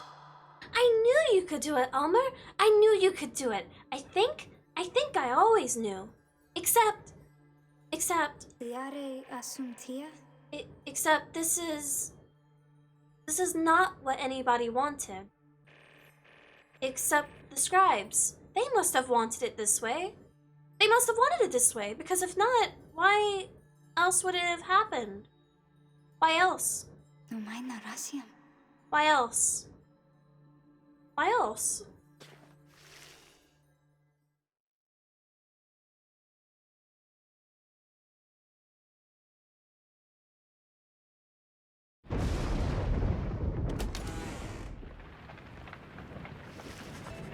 Back at the Black Wagon after the outcome of the liberation rites against the Fate. An unfortunate result. Snados Yamadan? Our faith is being tested here, I think. Although you did not succeed in Liberation Rukey, there is some consolation. The rites shall continue, and there, before long, you shall have another chance. Then, Bulford asks the group to gather. You sense you know what the news is about that he's about to share. Everyone, I must apologize to bring such news at this late hour, but I feel that you would all wish to know as soon as possible. The context of our plan has changed. He looks about at everyone before revealing to them what the stars have revealed to both of you.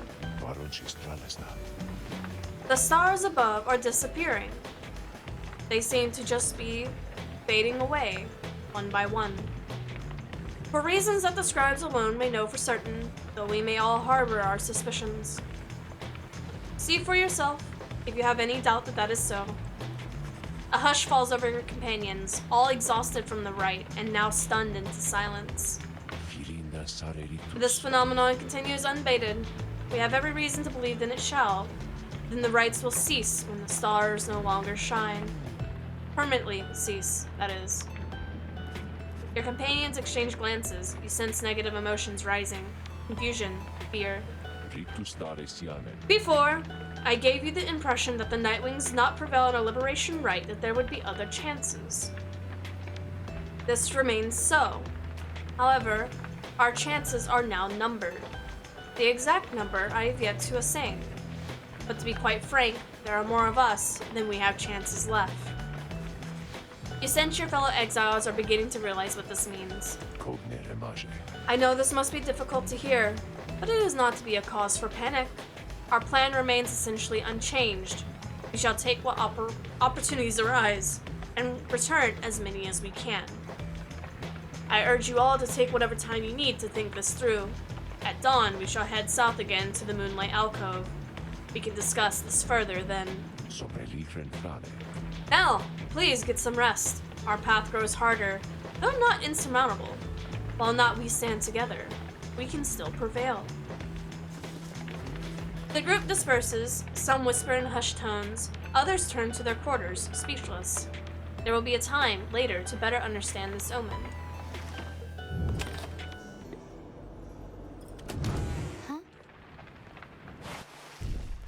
Faye seems to be in a happy mood, though she always seems to be around Jodriel, who is listening to her with patience. Lore Yamadas. So, I would just look within the swallow caps of each daybreak for the morning dew to drink, and once in a while I would find maybe a stream to drink from too.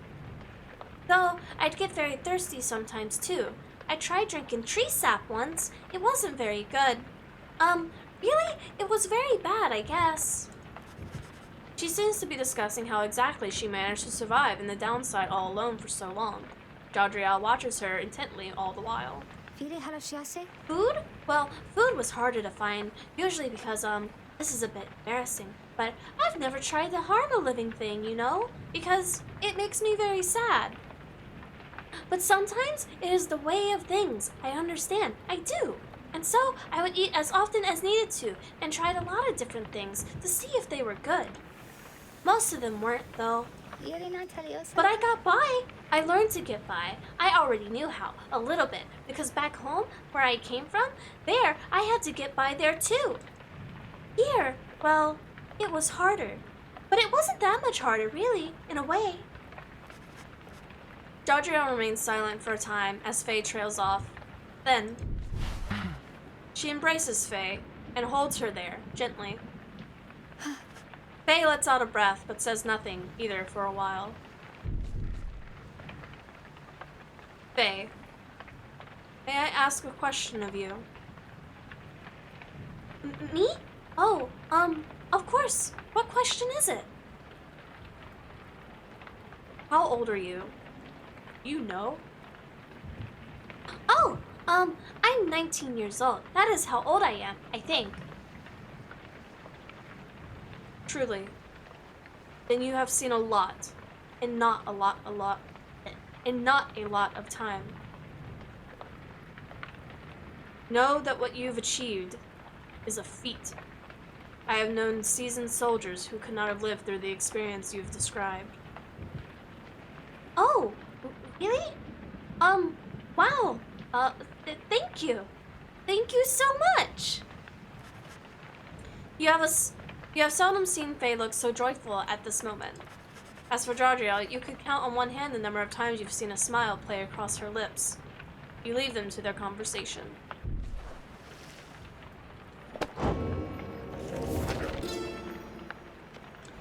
The path. In each rite we gain enlightenment. Rather we prevail or fail. Indeed, through failure do we tend to learn the most valued lessons, provided we survive. None among us have prevailed without end. Exiles who walk the path towards enlightenment shall, at times, be struck by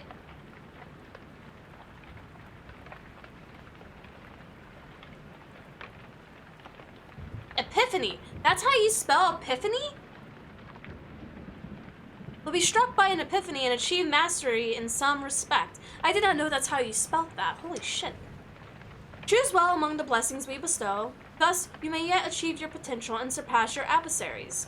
Whenever you prevail, the triumvirate returns favor. In turn, the triumvirate with the most favor shall be summoned to the liberation rite for a chance to earn it freedom. Then, the cycle shall begin anew.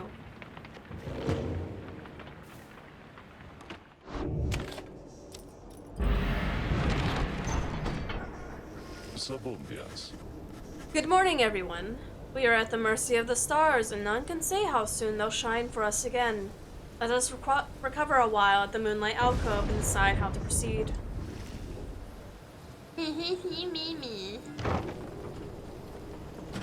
How did you think it was spelled? With an A? And not an E? An F in there somewhere and not a PH?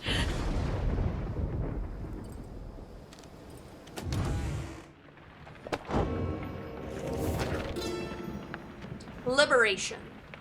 The liberation rite takes upon the fall of Salam under the blooded moon witnessed by the heralds from the stars. There, the most favored triumvirate shall confront the one in which we appoint. These two triumvirates shall first pass through the scribes' gates, where their worth shall be assessed under the stars. Only the most enlightened exiles within each triumvirate may be anointed for the chance at freedom. 2 of their companions shall support them whilst they strive. The anointed champion of the triumvirate which prevails shall then plunge into the shimmer pool and return in glory.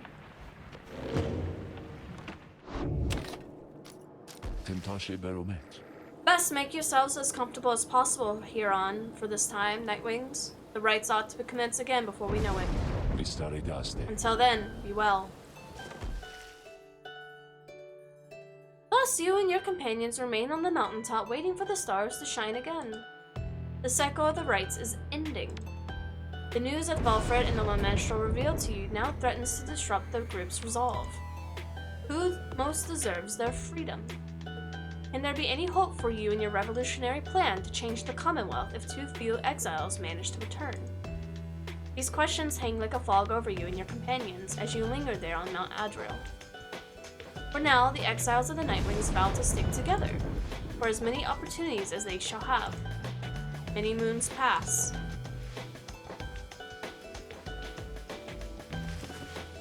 One cold evening, Valfred finds you off on your own. There's a room this time. Well, my boy, it's time once more. Come see. Valfred indicates the sky, and through the snow you see that he is right. Soon all of your companions are gathered. Valfred regards the group in his steady manner. ᴛᴭ As you all know, I have refrained from participating in the rites myself. This was a long-held choice of mine for a variety of reasons. Chief among these reasons is that I might direct our plan from unwanted attention, both from our adversaries here and those who would oppose us in the Commonwealth. Another reason is my past experience conducting the rites. It did not end on good terms. Before my time, the Nightwings comprised of 3 exiles: Brighton, 봛ᴇ, and ᴛᴇs.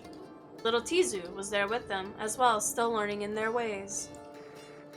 After Brighton regained his freedom of the liberation rites, the Nightwings took me in. Story for another time, but for one thing, I had capacity to read the ancient book. Anyway, when next we earned our way to the liberation rite, ᴛᴇs was anointed for return. He had long been exiled, and his horns were beginning to show. We prevailed. ლიڼ snuffed out the accuser's pyre, and thus ᴛᴇs earned his freedom. Accusers are...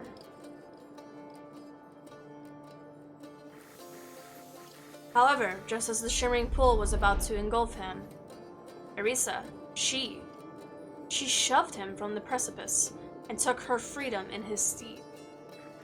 She perished, of course. Only the anointed can transcend the shimmering pool. But she thought the warnings were a myth, paid the price. She was always restless. I presume ᴛᴇs perished too. To survive a fall from Mount Otta, I was left alone. Subsequently, I made no attempts to resemble the Nightwings, knowing that such treachery, such harm was even possible as part of this ordeal. I, frankly, still do not hold 봛ᴇ entirely at fault for what transpired. I hold, instead, the Commonwealth responsible, for it put us in this desperate situation. And I resist the urge to think that the rites may be partly to blame, as well as pitting brother against brother, sister against sister. Valfred breathes a deep sigh. Now I see that ᴛᴇs yet lives, at a time in which our plan is already in motion. And even the stars are fading. Perhaps it is a signal that the scribes themselves know the Nightwings are divided, that they do not approve. But I choose to take it as a sign that we must act. The scribes have put us in a set of circumstances where each one of us may rise to the occasion. The Nightwings in our plan need all the help that they can get, and so I have made a decision, which I will announce here to you all. In the name of the Nightwings, and reader, by your leave, I would conduct the rites again. Long have my skills languished in the manner, I admit, although I shall trust I shall regain them soon enough. While I am vowed to never conduct the rites again, our present situation calls for all of our resources to be brought bare. So, if I may be of use during the rites to come, I shall avail myself. That is all. Now then, our reader shall determine where we are headed to first light. Valfred bows his head to everyone while the others exchange looks, then, one by one, salute him in turn. Valfred stands ready to conduct the rites again. Welcome back to the ranks. Once more do several stars shine brightly in the sky, revealing the path for you to pursue towards salvation.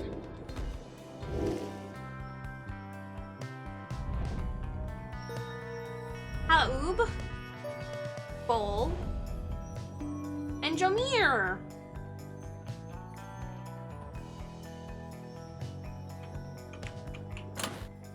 Let's see here.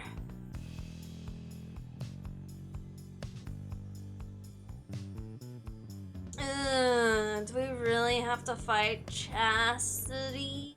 We don't want to fight Chastity.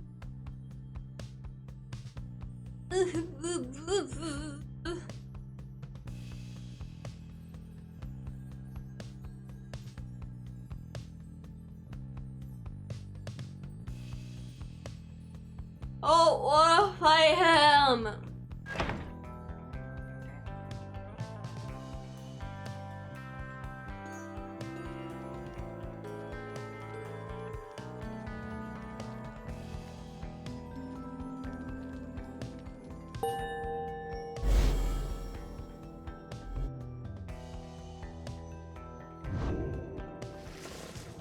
I see it is time that we met up with Sir Deluge and the Pyre Hearts. We can make for the spring of ᴛᴇs at first light, my boy. Let us recover through the night for now, as it is too late to do much else.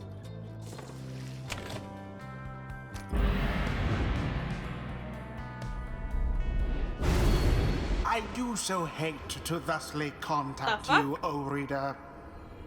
Yet an awful rumor reached me recently that you have within your retinue a traitor to the Nightwings and the Commonwealth alike. But you would never harbor such a traitor, now would you? I trust your time within the downside would have taught you that.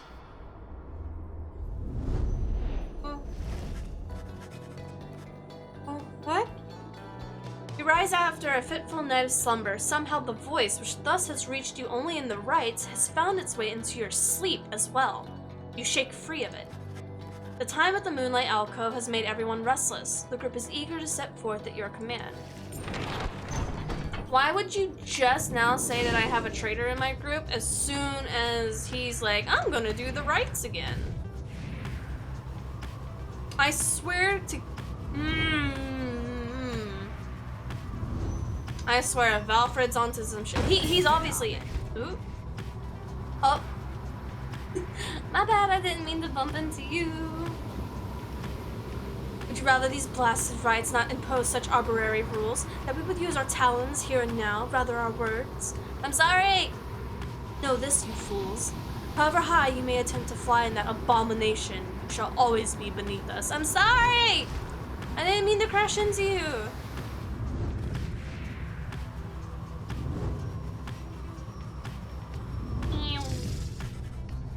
Bertrude slithers up to you as the black wagon passes through the skies of her former abode. All kind, who lurk below. They would scarce believe we soar above them now. We've told them, Sandalwood come to fetch us, that we shall not return for some time. Our most accomplished laborers, for whom we share many moons in exile, we trust that they shall carry forth the reputation of our services. For we have taught them all we know. She seems almost nostalgic as she lists off the various services provided at Big Bertrude's. Curses, bombs, potions, powders, cleaning regimens, sleeping medicines, fungicides, seances. Big Bertrude's earned quite a name for itself throughout the downside for those and other things. When we are finished here, provided we do not return from whence we came, we shall return to our establishment and carry on our business there, for there is much demand.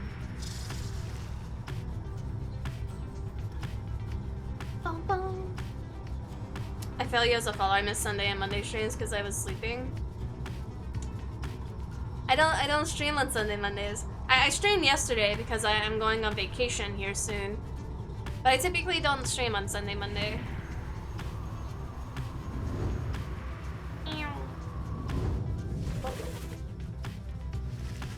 You soar near the border of the sandfolds where your companions first found you in the downside long ago. There is nothing for you there and you wish to never see it again.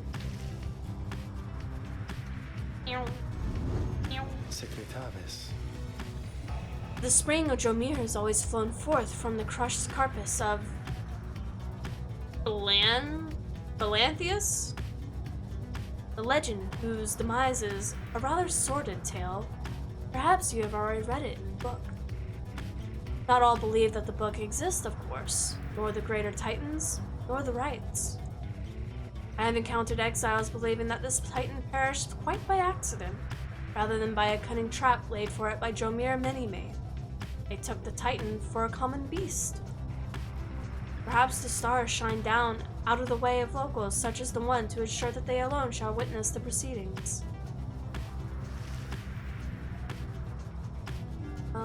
Pamitha and Faye.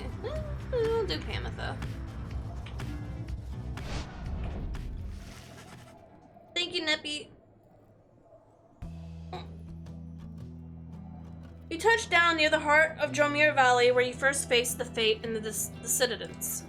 Briefly wonder where they might be now and how they fare. You now have little time before having to set forth by land.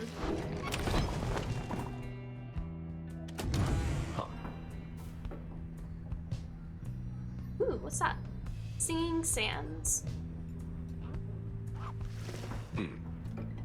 There. Valford appears to have finished sealing some sort of document. He smiles as he approaches you. ΛΥΚΑΡΙΣΤΑΣ. Hello, my boy. I was just on my way out to make a drop. Reports of a big progression of our supporters on the other sides, which I'd like to know. It's not clear to you as yet exactly how Valford is able to communicate with the agents in the Commonwealth. ᴛᴇs. We have our ways of making certain things that such messages manage to make their way to whom they need to reach. Most of the time, at least. It is not exactly the most dignified of methods, but the messenger imp is as hardworking as the rest of us, or dare I say even more so. Most imps lack the capability to do that job. They, of course, cannot traverse the outer boundaries of the downside, but they can squeeze much closer than any of us. Valford offers to tell you more of this process. It seems that he's been using certain imps to relay messages to his agents in the Commonwealth for some time now. From that point, we depend on a certain other means. A trafficker like Rukey would be likely familiar with them. Then, my agents intercept the message as they arrive. The messages are coded, and an off chance they reveal themselves before unwanted eyes. But even still, my agents put themselves in great peril there, supporting our cause and our plan. I could not ask for a more dedicated bunch. Shame we cannot meet them, separated as we are. If we succeed in our endeavors, it shall be thanks to no small part to them. Ordi-ρέμιστος. We have identified hundreds of citizens grown loyal to our cause, found hidden corners where they can speak freely. Their goal is to grow in numbers while we remain safe. For we cannot resist the Commonwealth if too few citizens stand with us, whether due to apathy or fear or lack of willingness to see our nation as we do. Some of these agents I have known for many, many years, long since before my exile. Many were former students from my days of teaching in the Commonwealth doctrine. It was clear then who among us did not take the common view. These days, I report to them our progress, and they, in turn, report back theirs. From that assessment, I update the estimation of our plan's success.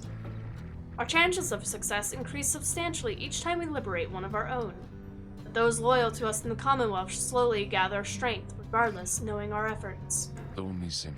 Thus do we inspire each other, not unlike the dynamics of which I see among the Nightwings here. Now, good afternoon then, reader. I'd like a delivery to make. He strides out of the wagon bearing the sealed message. Bro, he's sketchy as fuck, dude. Sketchy AF. Crime Publishing. By day, he was an unassuming history professor. By night, he operated a small but illegal stamping press of his own design, which he used to disseminate provocative ideas concerning about how truly peaceful the Commonwealth might look. When his underground press was discovered, he was publicly destroyed. Eventually, he too was found and cast down. In the downside, he was taken in by the Nightwings, who sought someone with his experience. Since then, he's hatched a long-term plan to recruit like-minded individuals who might stand together for a new age of the Commonwealth. You're a liar! So did he just deadass tell us that he's the traitor?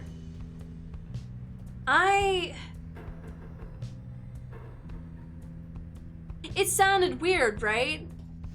Like that whole thing? I don't know, man. I haven't trusted him since the beginning. Even when he joined us, it was really shifty. jourdźmir Valley. The downside prairie first appears serene. It is not. The soil here accommodates only the region's Brutus, native vines, and overbrush. The most likely food sources provide poisonous. Thus we journeyed further north. The climate there grew fouler into my senses, though the current jourdźmir found it amenable. The sprawling valley, pocketed with long evaporated lakes, gives evidence to the monstrosity which roam this land. We found the region's west edge to be more pleasant on the whole. Therein we found a source of fresh water, whereas over to the east we found the edge of the land's most hideous decay. On kinship. Each one of us within the 8, besides the imp Ha'ub, would have perished in the downside had we not found each other and together formed our union. Here, in the downside, all are bound. But that which binds us here does have some latitude. We chose the bond of kinship. Our exile took precedence over our differences.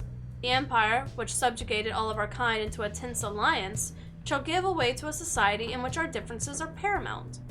There may you embrace your ancient cultures while jointly forming a greater culture all on its own. Next to mercy, it is the kinship that shall form the bedrock of our commonwealth.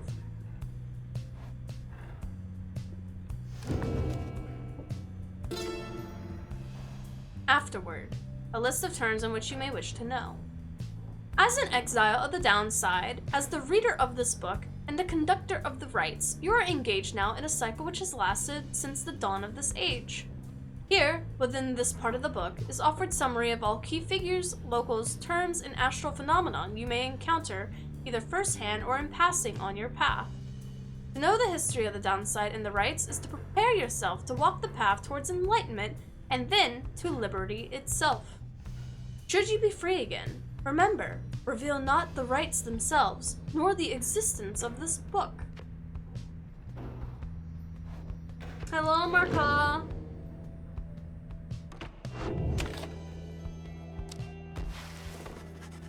You spend a quiet afternoon in the rocky pathways of the glue hive surrounding the area, surveilling the area with your companions.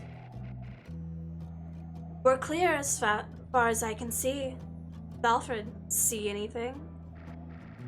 We are here alone out here. Shall be a quiet night ahead. Your investigation yields nothing of note. The 3 of you return to the wagon for the remainder of the day, where you should have some time to pursue your vocations.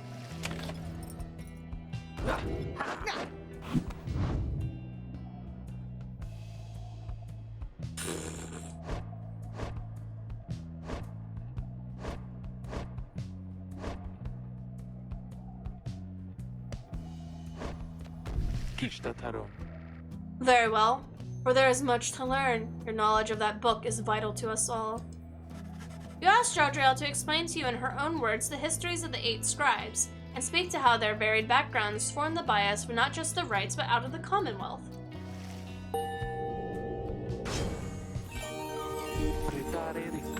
The rites would have me think that I have nothing left to learn. Whether that be falsehood or a contradiction, I am yet uncertain. Nonetheless, I shall press on, for the limits of my masteries have always exceeded my grasp, and I shall expect they always shall. Max mastery, baby!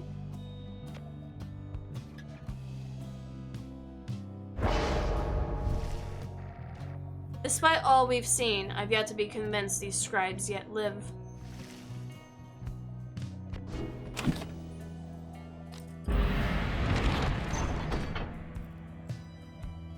Spring of jourdźmir.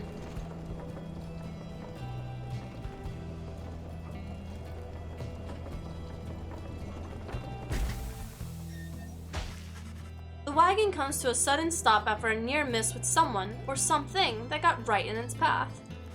At first, you see no signs of whomever or whatever it was, but then a voice rings out from the side of your path. The friendly yet somehow aggravating tone leaves little room for question as to who it is. Hey guys, so maybe watch where you're going a bit more next time, I guess. You must have scared Dad half to death. I mean, just look at him. It's a good running into you like this, because I got for you a real special deal.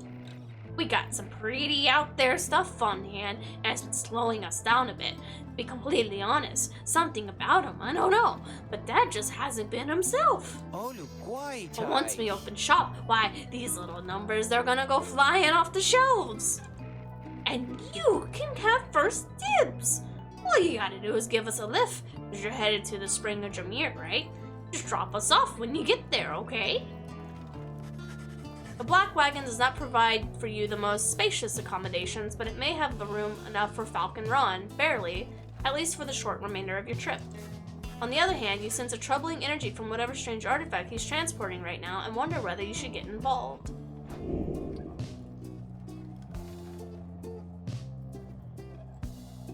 He's gonna be there anyway. Though your fellow exiles exchange cautious looks, you invite Falcon Ron to climb about. Oh, great. Thanks, guys. I'll squeeze in just... He does not. Dad, come on! Put your back into it already! Eventually, Falcon Ron manages to get on board as you prepare to set forth again. Falcon Ron has joined you, for now.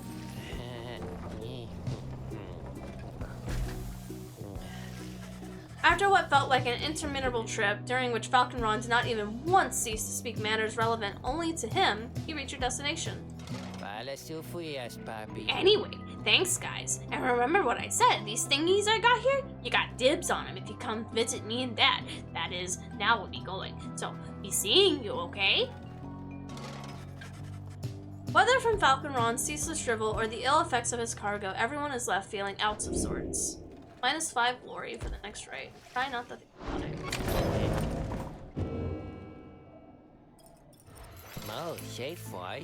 Hey guys, thanks again for helping me and Dad back there.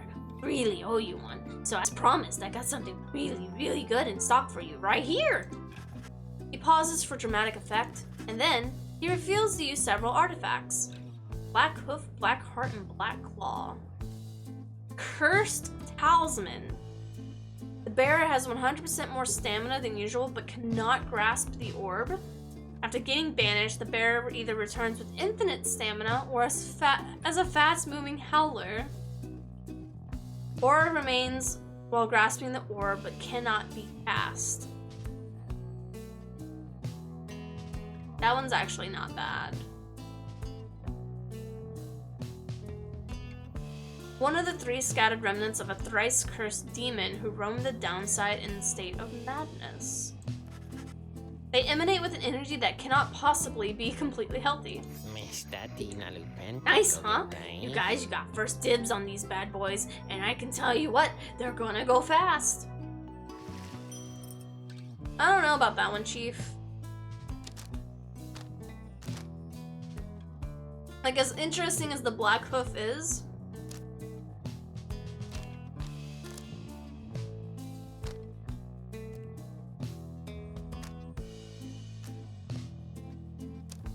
they're also really, really, really cheap.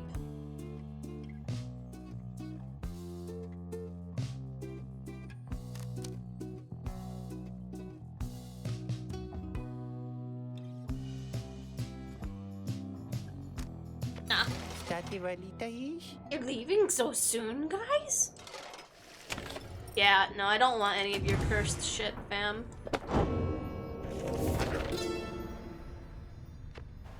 The Spring of Jameer. I oftentimes think about the carapace of the hive titan Balanthius shall be everlasting blemish on the almost splendid bit of land. But Jameer, in his brashness, fell the monster with a certain flare.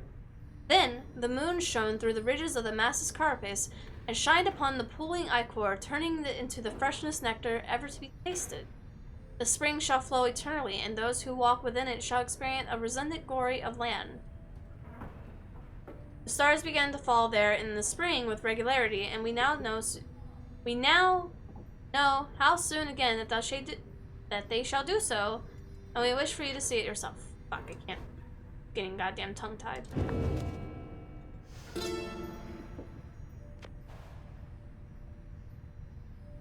Rights terms. Okay, I don't need to worry about that.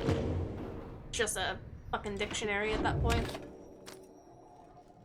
Alright.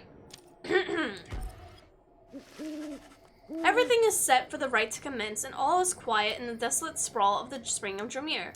All there's left to do is wait for nightfall to set in. You observe Sir Gilman sliding back and forth, back and forth. You sense something is weighing on his mind. This night is not a night at all. This knight betrayed his former commander, abandoned his brethren in the Sea Dominion. But what is knighthood even? What is knighthood if it means having to follow such a craven as that Sir ď'Luge? Cease this nonsense, Gilman. Focus on the right. Focus on the right. Focus on the right. He notices you, finally. Oh, Master Reader! This knight did not see you standing there just now. Such was his preoccupation with the task at hand. Know that this knight stands prepared. He has no misgivings whatsoever when it comes to battling his ex-triumvirate. Please, consider letting this knight participate, for he has honor to restore. Then, a glimmering within the sky draws you and your attention near.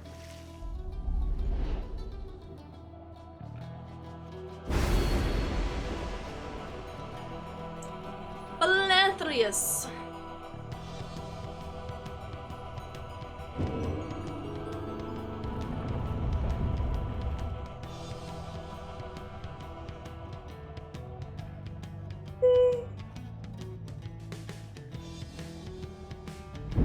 Reader, or should I say deceiver? Don't call me that. For I detect another exile in your ranks. The exile Volfred Sandalwood himself, that cursed sap. I ought to have known he was behind all this. He has no love for our sacred tradition. Yet you would heed his poisoned words over mine own? I thought that we were friends. Then fine. Let us return to a more formal distance.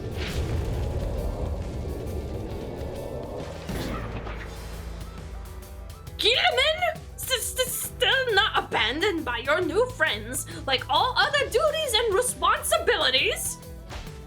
Sir ď'Luge wrestles with his mask for a time.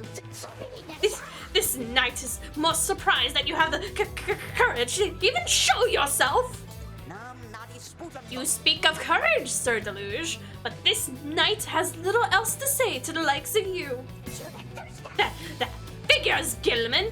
You are no knight at all. You are a teensy minnow swimming in a sea of minnows, many times your size, and with much more honor too. Then something comes over Sir Gilman. But just as soon it fades, Sir Gilman slinks away. Disgraceful!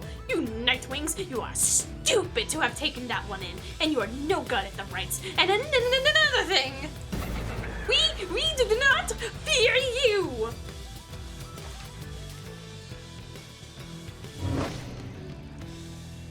Okay, just make yourself apparent, I guess, fucking Volfred. Reader, my boy, let us confer for a moment. Here. I am returned now to the rites, a tradition that I have once disavowed. And, now that I have donned my raiments, the voice knows that I am here. It is no matter, really, for our plan is well in motion. All that remains for us is to prevail. I shall aid you and the others in this task at best I can. Let us now see whether these old limbs of mine are still of use. Oh, it's his. Okay. And there he is at last, alive and well. I know that you can hear me, Sandalwood. Volfred Shield. You're causing quite a stir out in the Commonwealth. You plant your little seeds of discontent. Know that your designs at sowing chaos shall not be tolerated here. Now, good evening to you. If Volfred is banished, his saplings expire. Okay. How many saplings can I have out? Okay, just one? Just one. T to proceed. Now then, Nightwings. I look forward to conducting with you all. And, if when, of course the reader calls for us to stand as triumvirate together.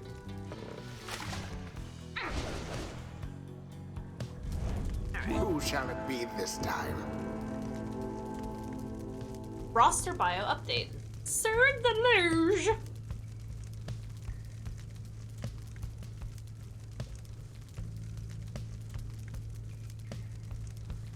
Too much Falcon Ron. Joe Dariel. Sir Gilman.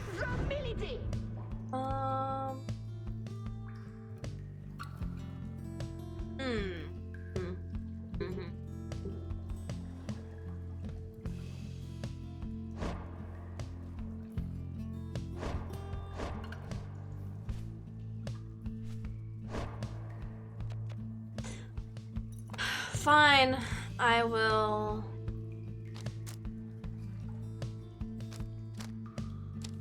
See what kind of use you can be. Volfred. Ixalias. The choice is cast. This night shall not bend to you again, ᴛᴇs. Ever.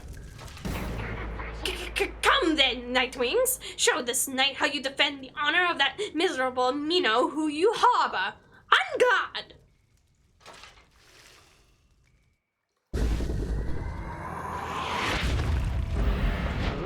Now begin. Beware the adversary's aura, or be banished.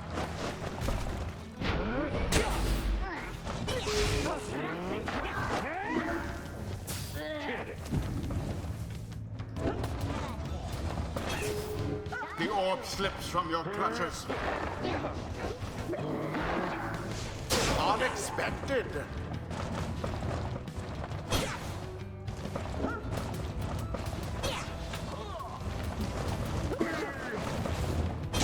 A nearly negligible effort.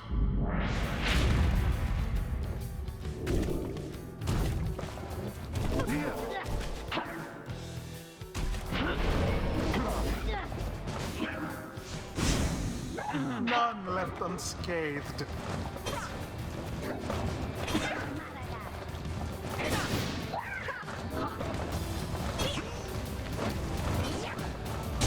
Absolution.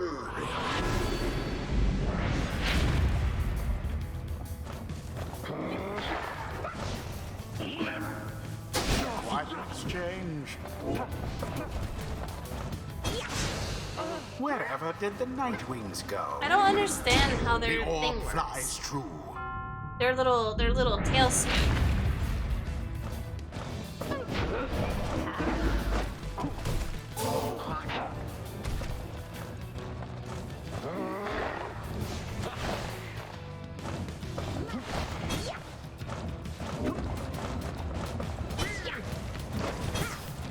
You'll have to do better than that.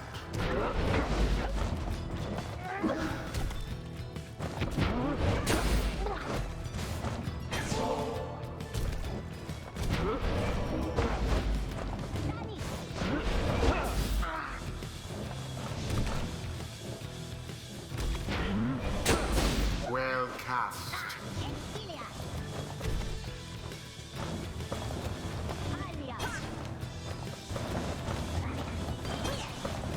Wait, where the fuck is the orb?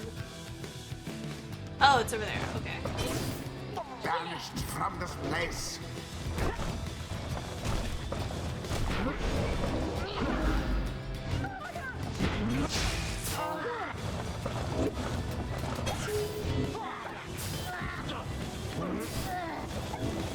ᴛᴇs caught out.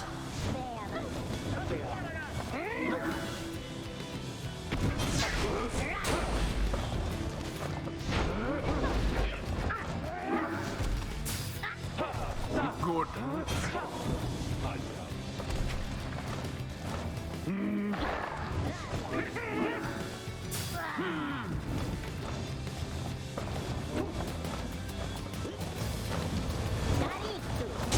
Sir Gilman plunges into the fire. Did you see the cheesecake picture I sent you? Yes, I responded to it, didn't I? Goodbye, Joe Dariel. How did that? My aura was up and it devious killed me. maneuver. Hello? Explain?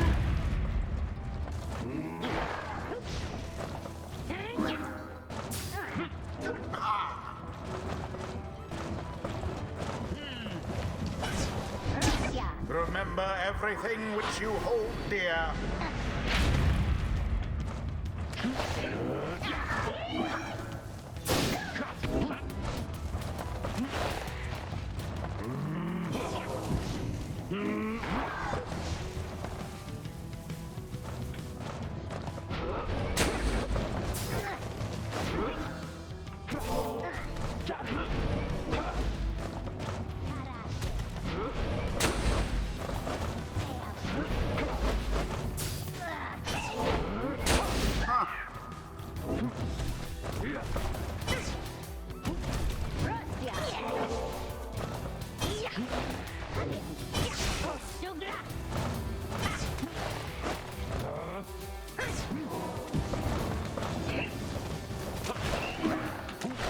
How comical.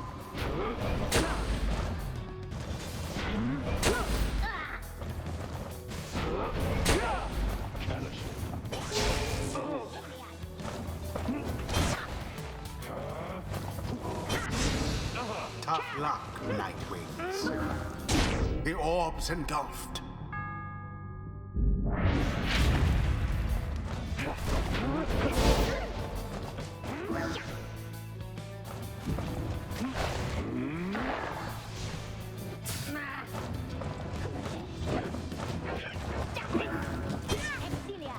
Now then.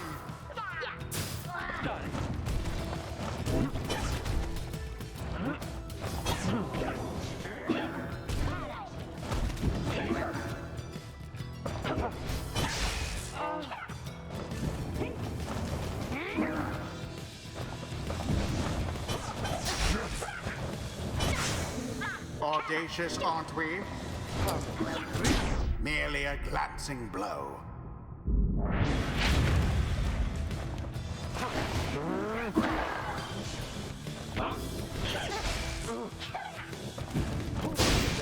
Both banished.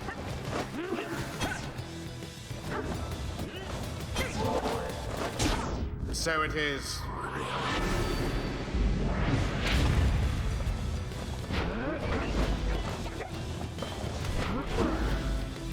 Poor little bug-eyed worm.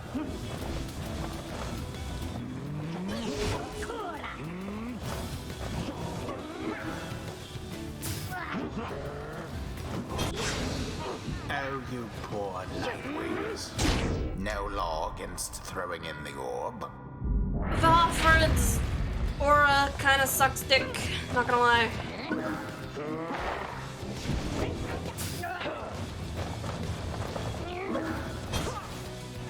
Now go! Headlong goes Sir Gilman into flame.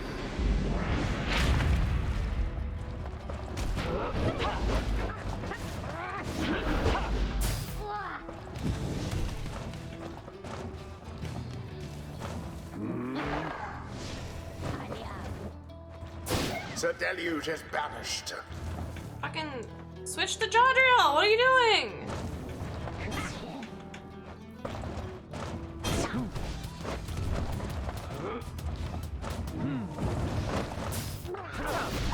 Oh!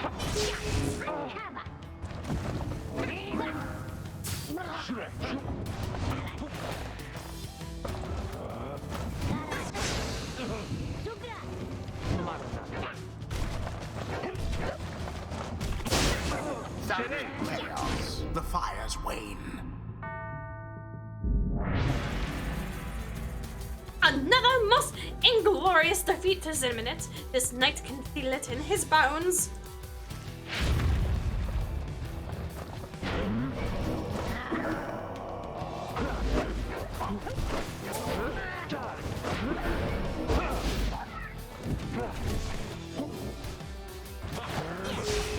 Begone, Volkert.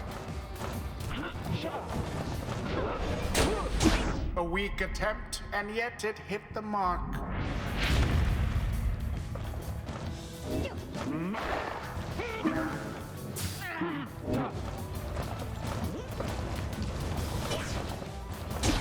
Bask in the purifying flame.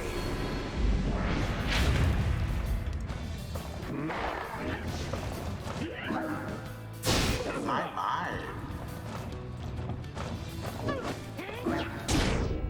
understand how the worm is jumping into Jodie's aura and not dying in the process. What happened there?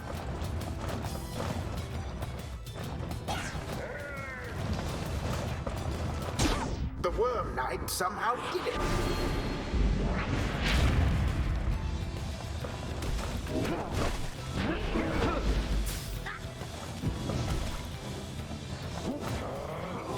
There.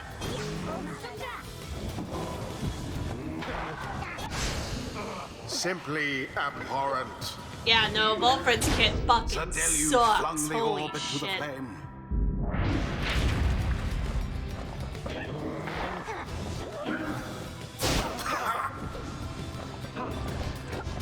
A swift recovery. Sir Gilman plunges into the fire. Now end the ceremony.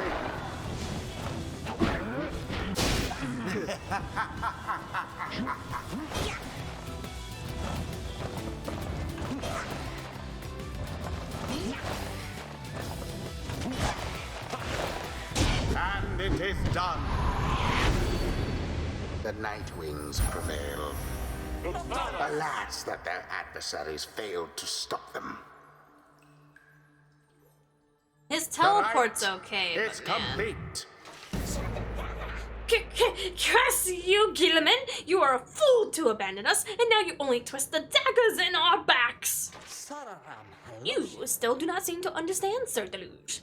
This knight is no longer beholden to the likes of you. This knight is bound only by the path towards enlightenment. Your words ring false! You are unfit to lead! Shut up! You know exactly what you are, Gilman! You call this knight a craven, and yet the courage is a mere facade, and everybody knows, this knight shall see to it! Sir Gilman does not respond, although you sense the words of Sir Deluge got to him. The 8 scribes bless us with their ways. Sir Gilman's not as foolish as his lowly kind is wont. This knight wonders at times about why we are here, and which forces have transpired to bring us here together. Has Under King Oris himself taken an interest in this noble quest?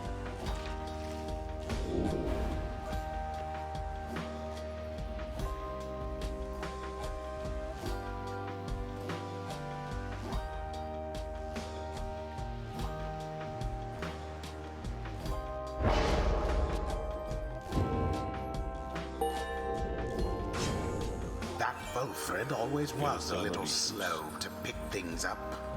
It's been a while since my last outings in the rites, begging for your continued patience as I recollect the way.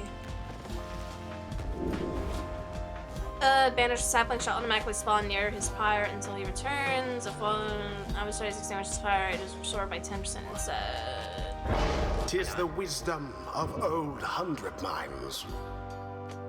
Until the next rite. Until the next rite.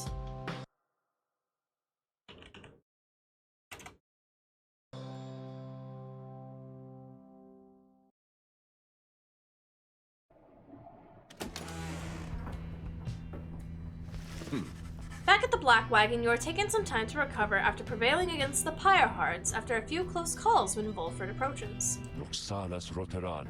The Nightwings are in capable hands these days, my boy. Thank you for your continued efforts, given all the challenges we face. The rites may be ending, but we still have time to achieve our plan, especially if you continue to fail like that. Come, let's see who we shall square against next when the stars align.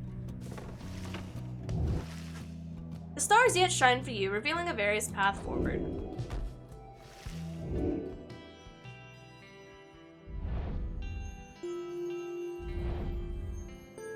Malithi, Flores.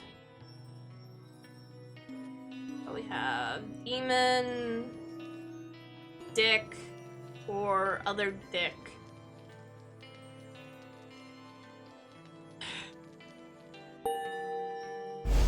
I don't wanna, but we gonna. Your next adversaries are to be the Chastity, headed by প্ৰভ Tinderstaff. They would prevail on the rights not for their freedom, but for fame and fortune in your commonwealth. You and the low minstrel then go over what he knows about your next adversary. প্ৰভ Tinderstaff. The offspring of a semi-famous sap industrialist, he was born into wealth and lived in a lap of luxury, never having fend for himself. When he came of age, he soon was offered a cushy ambassador position that required little more than a silver tongue to convince the Commonwealth that he was keeping busy. He soon grew proficient at doing nothing much at all, as he started spreading all of his family's riches to assert his fame and status. One day, he attempted to pay off the wrong individual, a particularly stern Commonwealth diplomat who promptly turned him in and had him sent downriver. Manly was very disappointed by all this, but soon saw it as an opportunity, for he knew well that in the inner circles there were those who had gone to exile and returned. Thanks to his connections, he tracked down the Chastity deep in Wakingwood. He finagled his way into the triangle using his well-worn skills. He, in turn, convinced himself that he would earn a position of great influence once he secured a way back to his home.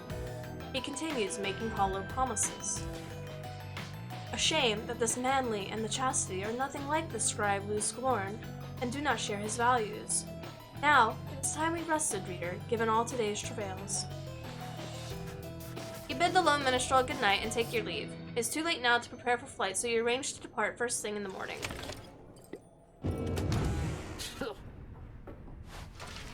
Sir Gilman is in a contemplative mood. He has been rather quiet, at least, more than usual, ever since his confrontation with Sir Deluge. He notices you there and slides forth in a solemn manner. This night, he knows what he shall do now. When all of this is over, Master Reader.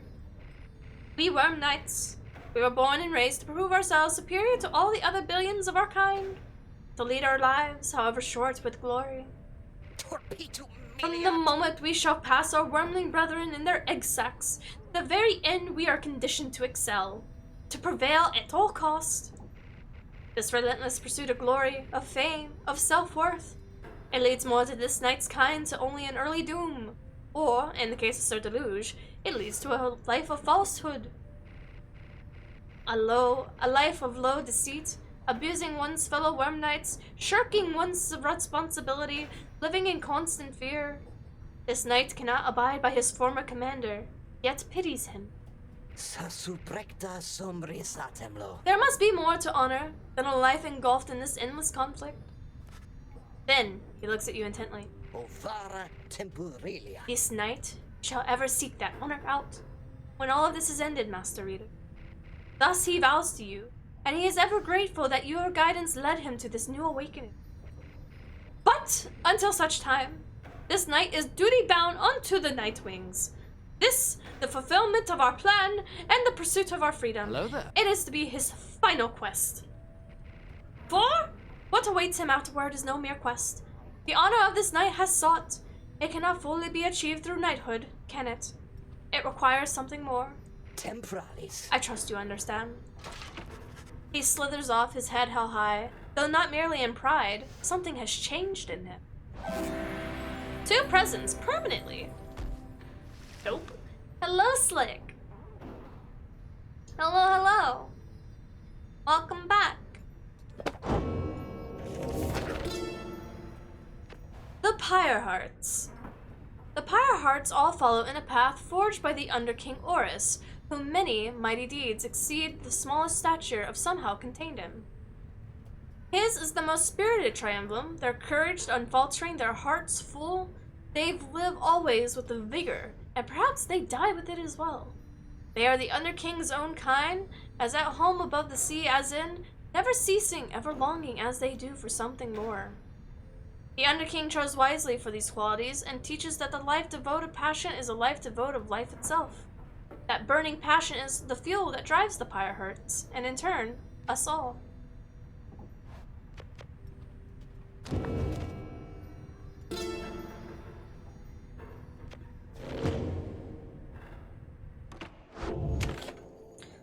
Continue your journey.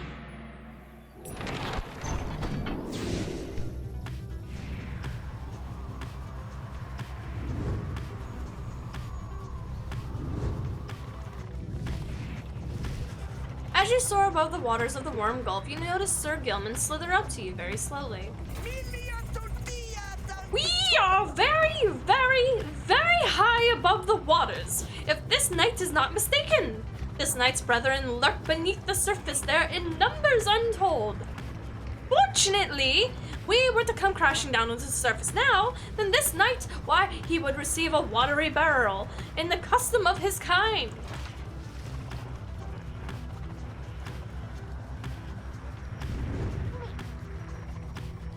What is this? Oh. Did I run it over?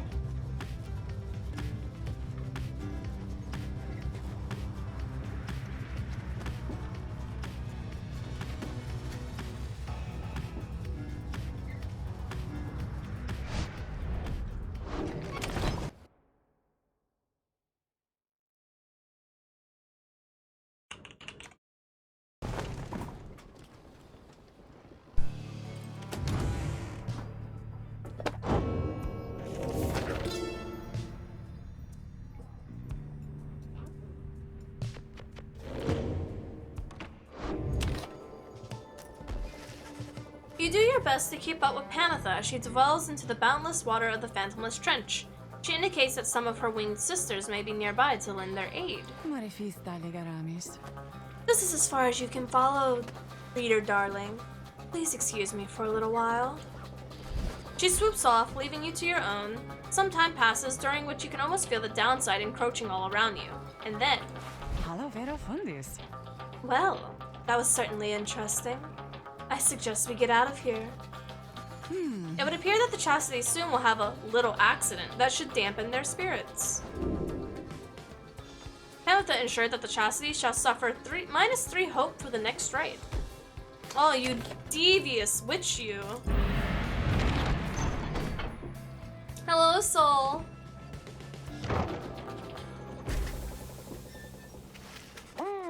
A messenger imp bearing news and rumors from the other side finds you somewhere in the murky waters of the Sea of Soulless. This time around, the news pertains to Dalbert of the triumvirate known as the Fate. In the Liberation Rite, he finally earned back his freedom after many failed attempts. However, that of freedom that he awarded to his son, Almer, so he could go home instead, much to Almer's disbelief, there seemed no way for the two to go together. Back in the Commonwealth, Almer grew reclusive in spite of his newfound status and the hospitality afforded him, and in spite of Dalbert's wishes for his well-being. As for Dalbert, once separated from his son, his advanced age at last caught up with him. He shall not conduct another rite. All of this shook the remaining members of the Fate. Even if they were to regroup, it shall not be soon, and you shall not encounter them again. Afterwards, you find Faye on her own, speaking softly to herself. ᴛᴁᴇs. Watch over him, O scribes. Watch over him, O scribes. Oh, please, watch over him. The news brings no joy, although you thank the messenger imp for delivering it, and cling to the hope that the legacy of Old Heart's clan is not yet complete. How you doing? What's this game all about? This game is it's kind of like Purgatory, almost. You play as a group of exiles who were sent to the downside for wrongdoings that did not agree with the top side, or the overworld, which is known as the Commonwealth. And now you're fighting to redeem yourself, to return to whence you came.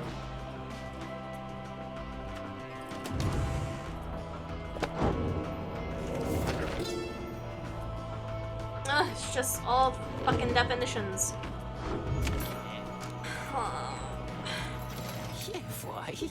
Hey you guys, how long it's been since I told you you were my favorite customers, because I just wanted to remind you that that's definitely true, okay? So come on in, I guess. Bitch.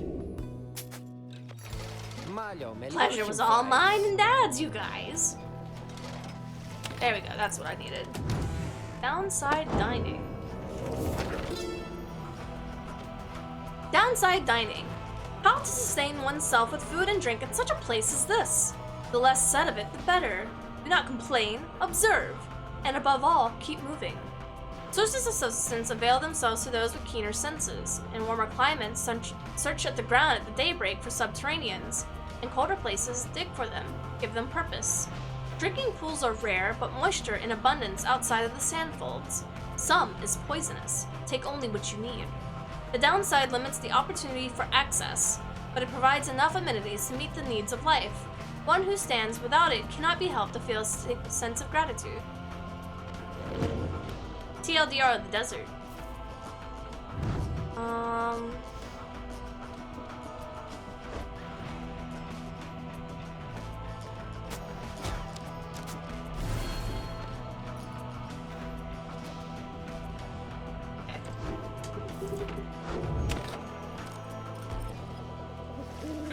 Everything is prepared and night is just beginning to take hold over the boundless waters of the Hulk of Oris when Volfred gets your attention. ᴛᴇs.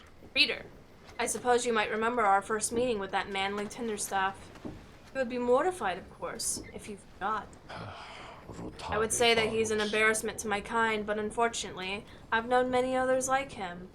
We are a discontent people, I suppose. Anyway, when we last saw him, you might recall that I avoided him. We are not very good acquaintances or anything, but he knows enough people in the high places that he could be harmful to our plan, should he know of my involvement. And so, Volfred dons his ritual mask. I shall have to be discreet here. As I am with the Nightwings once again, I can no longer hide from him outright. Perhaps, though, he shall take me from a common sap. Anyhow, it seems we have a right to conduct.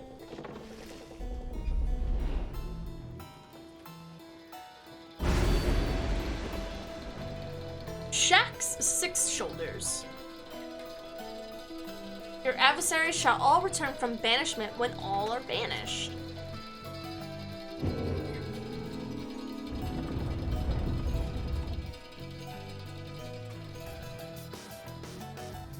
I hate Manly, but his soundtrack fucking slaps. The stars align, you exiles of the Nightwings. The 8 scribes summon you to the Hulk of Oris. The adversaries you are to confront shall be the Chastity. Snuff out their pyre's flame and show your worth. Now, prepare yourselves.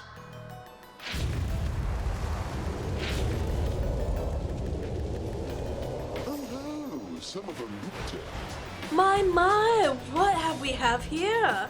Why, the Nightwings! Come to grace us with their presence once again.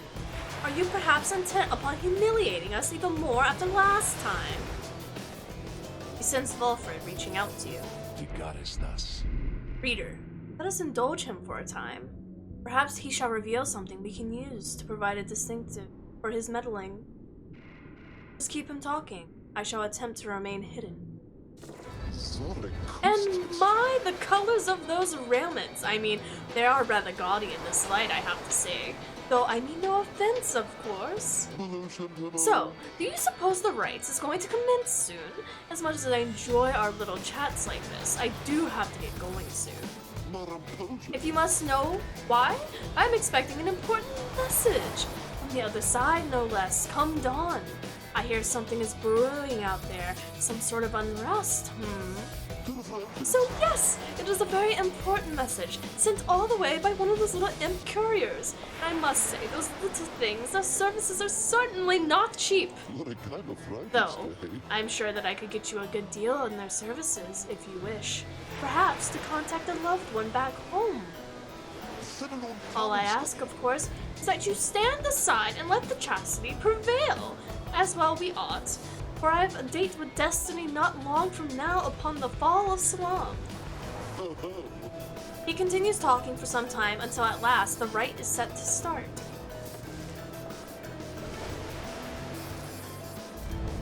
Good night, Panda!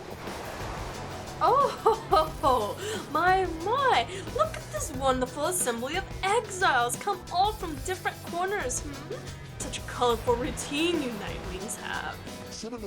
You know, I've heard the most preposterous rumor about you, that you're harboring an especially notorious criminal.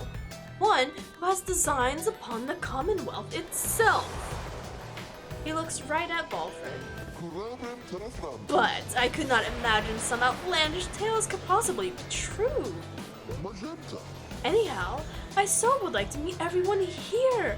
Hello, good Nightwings. I am H. Manly Tinderstaff, and truly, it is a pleasure to make your acquaintance. Manly has intruded on your privacy as soon as you start choosing your triumvirate. He could not be less welcome. He seems to be searching for someone in your ranks.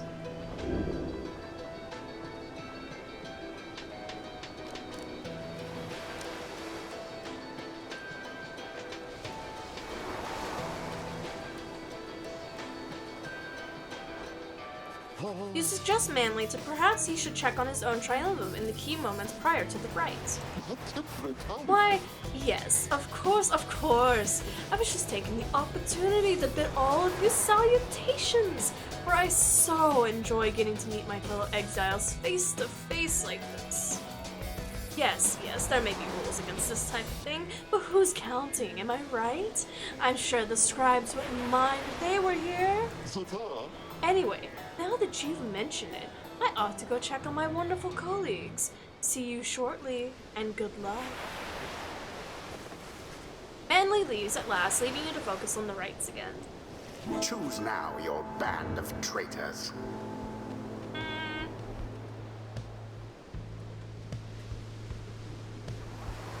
I low-key want to know the interactions if I do put Balfred in. But I don't know. Rukey.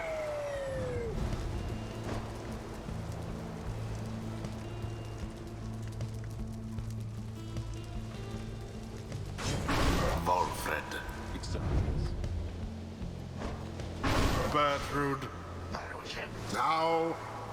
That insufferable sap. A blight upon his kind and an adversary we should like to pick apart. Are you quite ready yet, O Nightwings? I doubt you are. Because my colleagues at the Chastity and I, we have a trick or two up our sleeves that we shall take you by surprise! Just watch.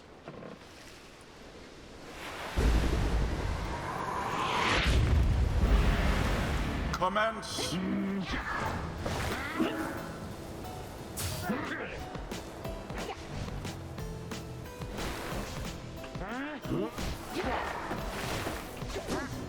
Oh, So close. that cur of yours is banished.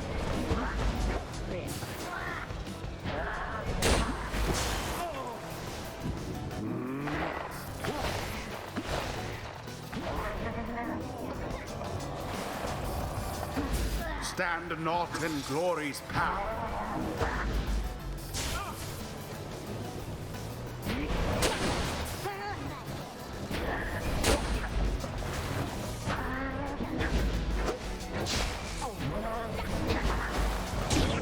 Your adversaries are the first to strike.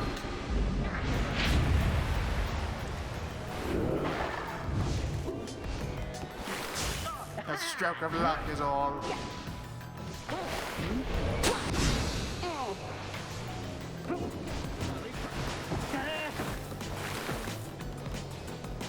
Their flame has died a little. Balfred Sandalwood? Why, is it really you, my dear? You must be mistaking me for someone else, Manly. However do you mean? I'd recognize that upright posture of yours from anywhere. I knew it had to be you. Oh, what glorious surprise indeed. Oh, it's me, all right. But you're no friend of mine, Manly. No more than I am yours. So cut the nonsense for a change and face me like a proper sap. Oh, ho, ho, to have such spark left in those old limbs of yours. But if you wanted me to be rude, then fine. Let's have it your way, sir. That manly Tinderstaff has such a mind for politics. Would that he focused on the rights.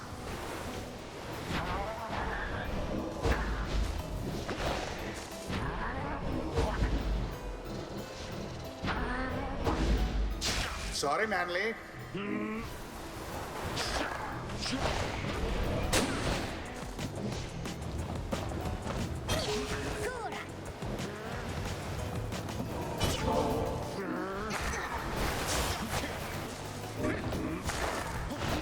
Someone there rose to the occasion.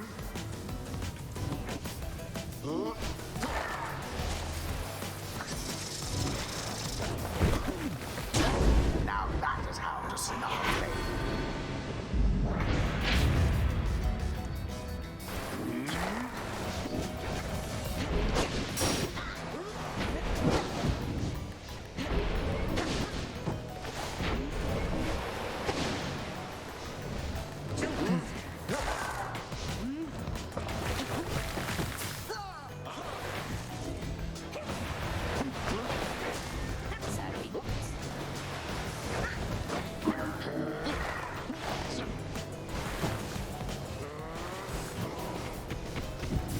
Was almost cruel.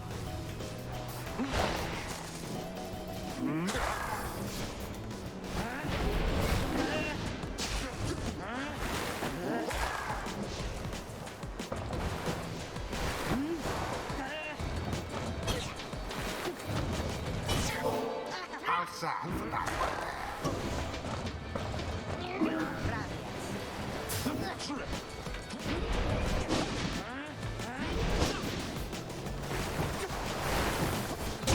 Rukey doused the adversary's flames.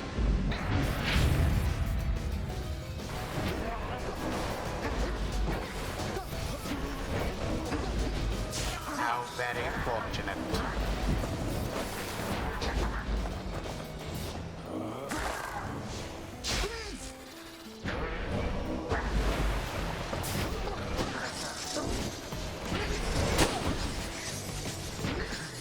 Begone, Bertrude.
There we go. One more. And I got Rukey Your back. victory is at hand. Somebody get the orb.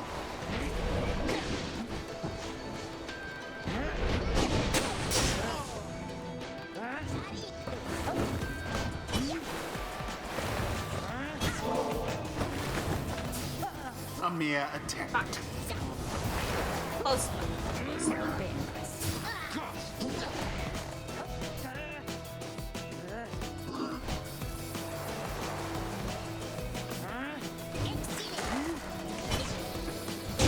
And it is done. He's good for defense so long as I have a runner. But having him and Jody in the same team is bad. Stood no chance. He's not bad as a defense though. He works really good with Bertrude. Ended. My word! How could this happen to me? You deceitful, ignorant, utterly unclothed pack of fools. Have you any idea what you've done? Belford watches from the outburst in silence. Keep spouting out stuff like that, Manly, and you shall reveal all we need to know. Harbor such a fear within your heart there, don't you? Coming from an aristocracy, and now in exile. Oh, how they must speak of you. What would you think? What would they think of you if you don't get out? Or even if you do? Bulford remains deep in thought, studying his adversary. There, I see. I see now. Then, Bulford recedes into the shadows. What? My head? Who? Oh, I believe there must be some mistake. I have to go. Ta-ta. Fine evening to you now. It's been a pleasure, genuinely so. Manly stumbles his way into a stupor. And there he goes. I've lifted certain burdens from him, for the time. A bit of a mercy for his sake, my people's sake. As well, it should be inserted that he has no lasting memory of our encounter here, or running into me. Now, let's be off before he catches up with us again. Did you just fucking mind wipe this Always is guy? there greater knowledge to be gained. You can do that?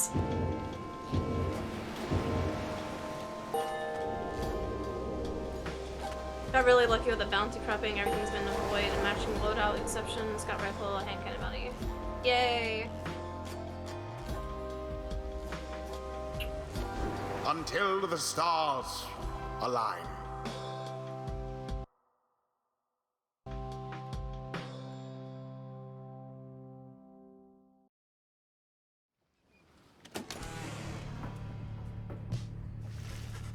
After you prevailed against the chastity almost effortlessly, there is little time for you to rest as of yet. The night beckons, and the next rite reveals itself to be a vital one. It is already time, reader. Come see for yourself. The coldness of the season now presents to us another chance.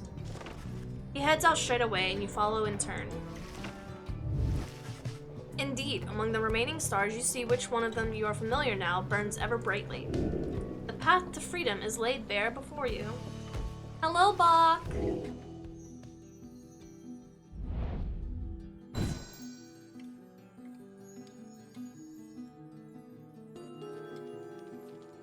Oh, we're gonna have to fight the hounds.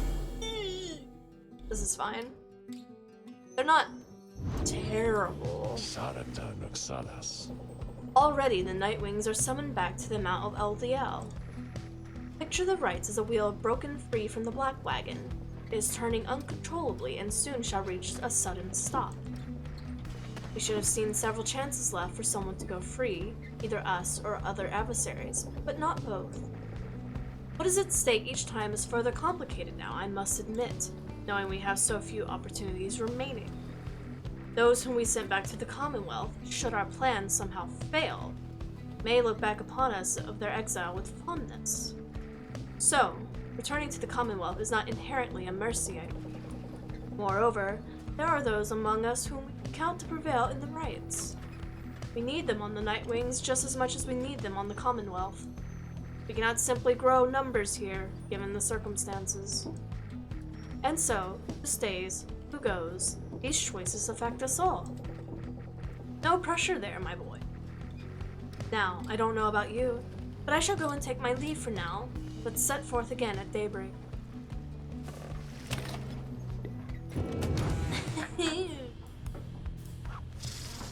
You are unaccustomed to seeing Bertrude smiling, and yet there she is, doing just that.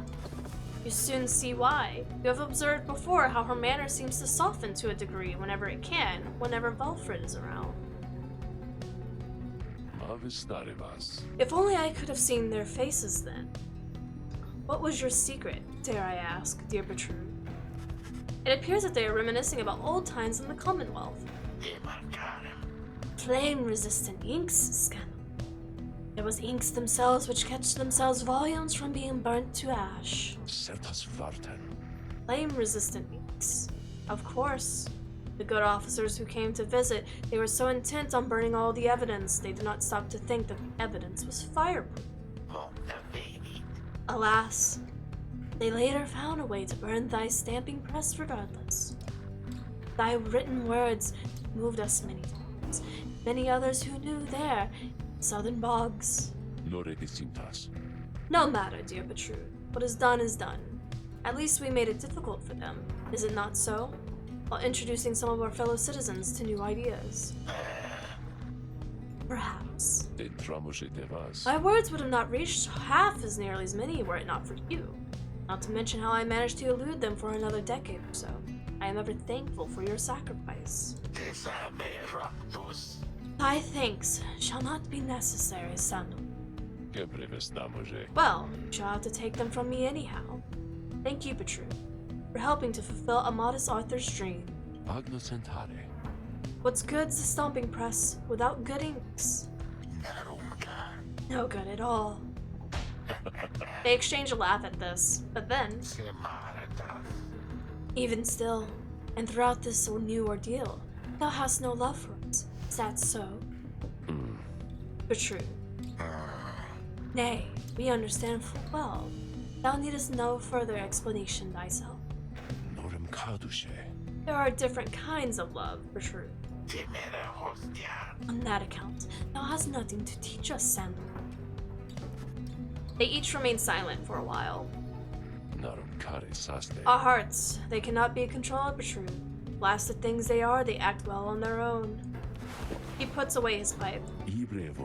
I am blessed to have you back in my life. Back in the Commonwealth and here, as well. I mean that. Although I know it is not enough.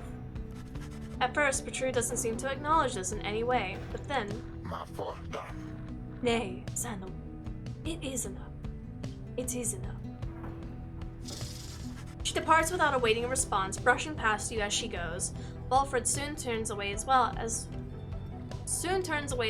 politely bidding you a good evening. The two old friends evidently managed their way past certain tensions in their long-standing relationship. They seem to draw a certain strength from one another.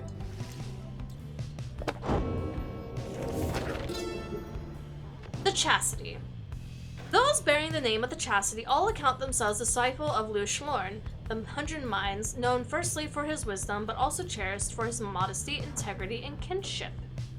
ᴛᴇs' priority in forming his triumvirate was instilled to his subjects a deep-seated deference and respect for the rules of governing the liberation cycle. The cycle of the rites needs to be respected to be understood, and needs to be understood to be respected, ᴛᴇs said. Thus, the Chastity are emissaries of the cycle. Should they earn back their liberty, then they shall spread enlightenment itself, and all of us will grow. Not with that idiot running them.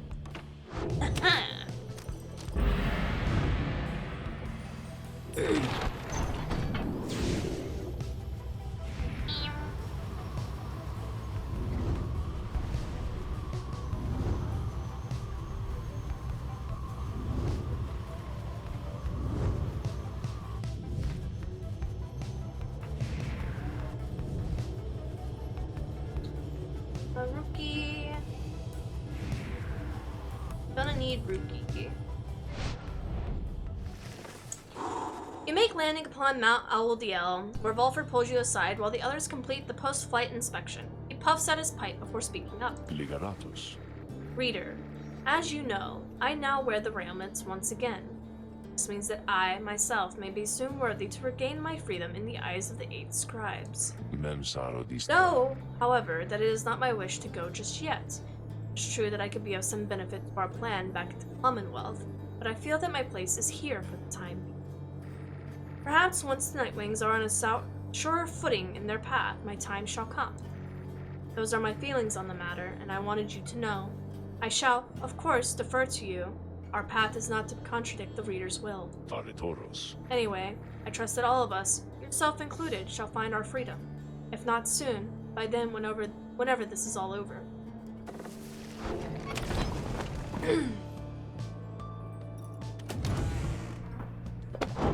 This is just more... yeah. Okay. Seek the Harp Scribe's favor. Having completed the post-flight inspection, you and Rukey visit the monument of န့ēs:thesis, the Emperor's Ascent. Okay, look, you know how old Rukey Greentail doesn't like to beg, but now I'm hearing we ain't got a lot of chances left at getting out of here. Well, then, you gotta let me out of here. Come on, who deserves it any more than me, huh? Mom's out there waiting for old Rukey to come home. Soon, he's finished paying his respects. You return to the wagon in silence, feeling as though that ¾ has shown you favor. You soon shall ascend the mountain, though there is time now to pursue your vocations.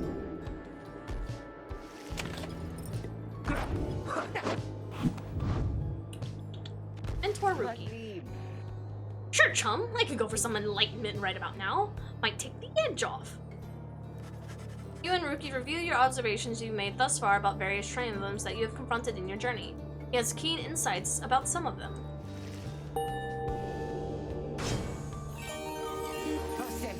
And here they'd say old Rukey Greentail was never gonna amount to anything. Haha. Not that they ever said anything like that about me, since, you know, I'm very well regarded from where I'm from, by everyone, in fact. Take care now. Bye-bye then. Bye, Bach! I guarantee you, chum, that's not one amongst them to get rid of. It's more than yours truly.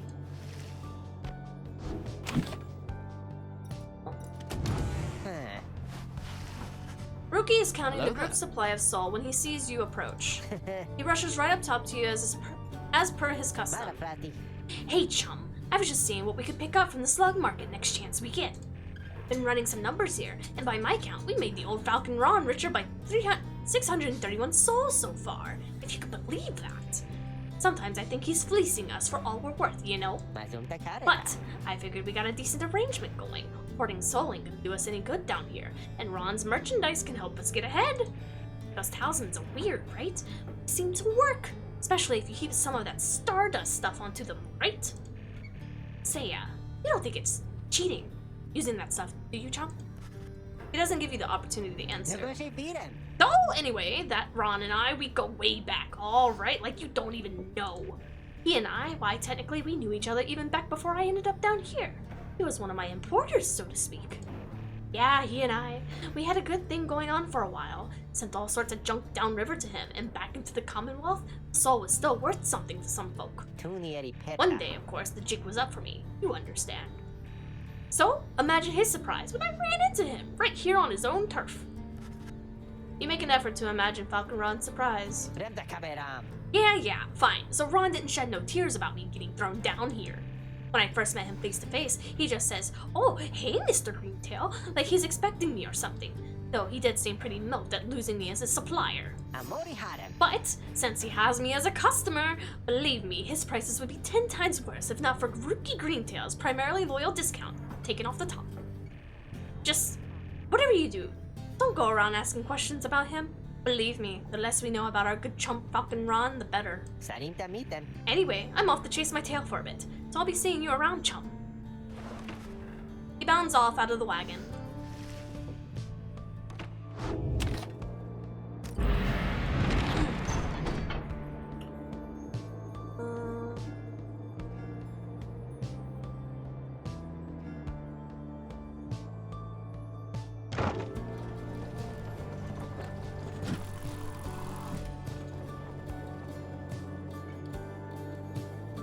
Yes, my boy. I know. I'm trying to finish this one, and I'll take you out. En route to the mountainside, you pass by a monument of the Under King Oris, and Bertrude happens to take notice. Ye ancient gods, who flint among the stars, grant thy boon to Sandalwood, if he's the one to be granted, or he shall put it to good use. He seems to still believe in you, to some extent at least. Thou shalt do the same now and honor thy transitions. No. Soon she is finished paying her respects. As you prepare to continue your ascent, you sense that Under King Oris has shown her favor. Hello, Pat.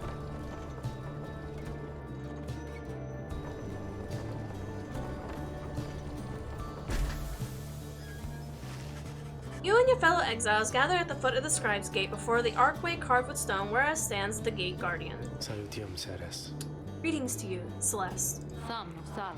I see the exiles of the Nightwings have returned, even as the cycle of the rites begins drawing to a close. ᴛᴇs. The Nightwings accept this, and the will of the Scribes.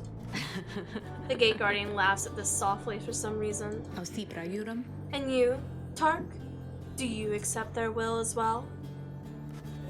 The low minstrel does not answer her. Sima quagram. It is no matter. Now, Nightwings, each of you, come forth and state what it is that you seek while crossing the Scribe's Gate. One by one, the Nightwings declare themselves. You all pass through as before. When Volfred takes his turn, Celeste stops him. Vale. You. I see you wear the raiments once again. Explain. ᴛᴇs. The cycle of the rites is ending. While I do not know exactly why, I have my fears.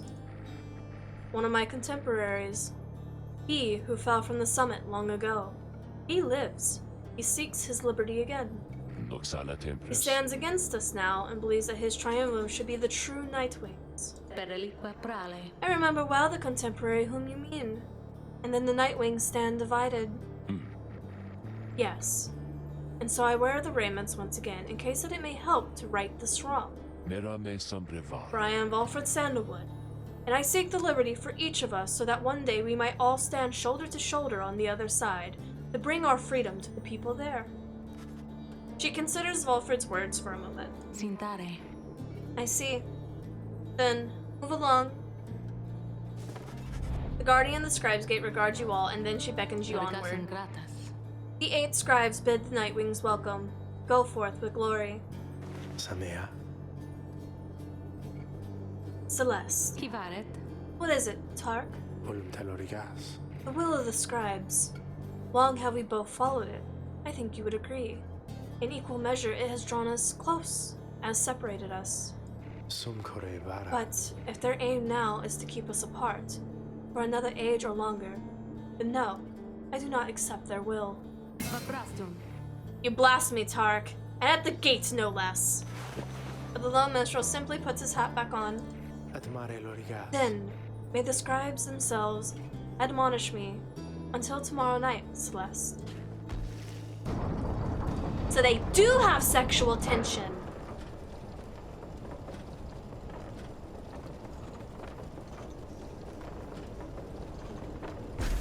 They've 100% banged before. Having met the peak of the Mount Elodiel, once again, you can't help but reflect on whether your companions might go free, or remain stranded and downside as Rukey did after last time. I could have told you that right off the bat. Dude, it's so apparent. It's so apparent.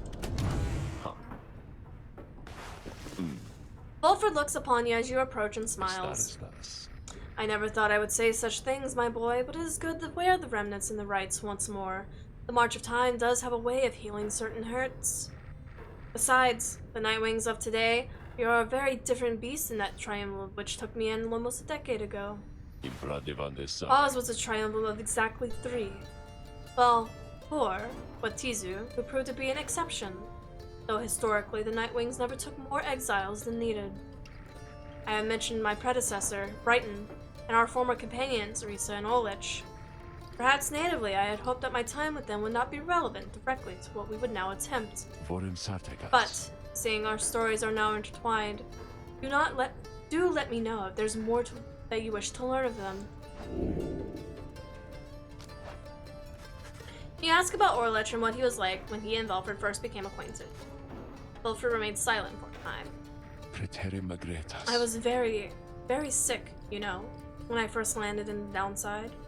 The long trip down the river must have been a little bit much for me. It was Orlich who found me. He could have not known my capability to read before he revived me. He was a physician, intolerant of the sights of suffering of any kind. Not just any physician, mind you, a gifted, highly decorated one. He served on the front. Back then, skirmishes erupted frequently, and those such as Orlich, they had to deal with the mass casualties on either side. In time, he grew repulsed by what he saw. This sowed in his heart a yearning to end it all the bloodshed, so he tried to use his status to negotiate a treaty with the Highwind remnants.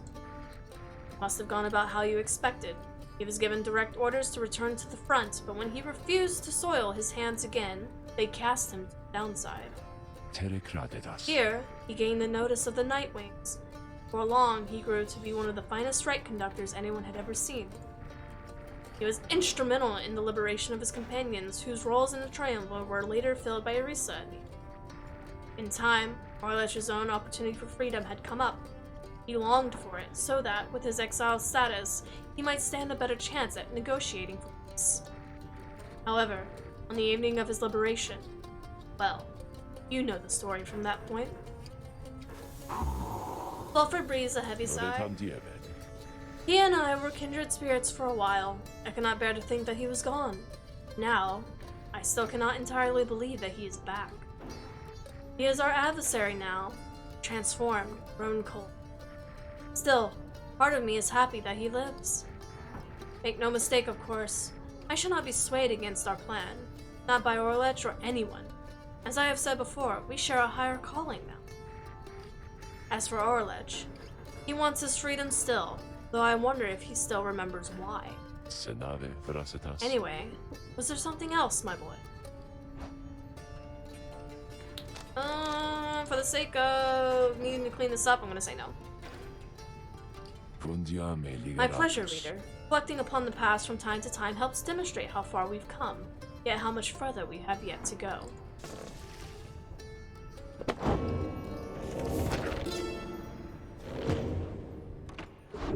Alright.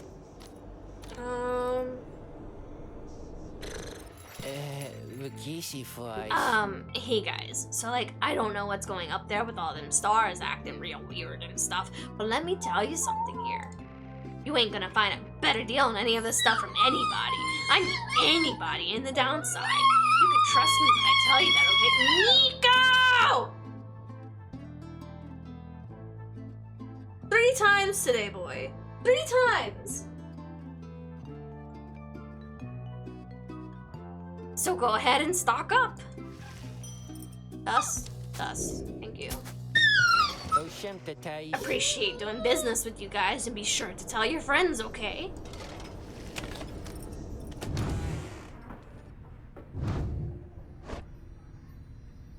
Oh, this is already rank 20.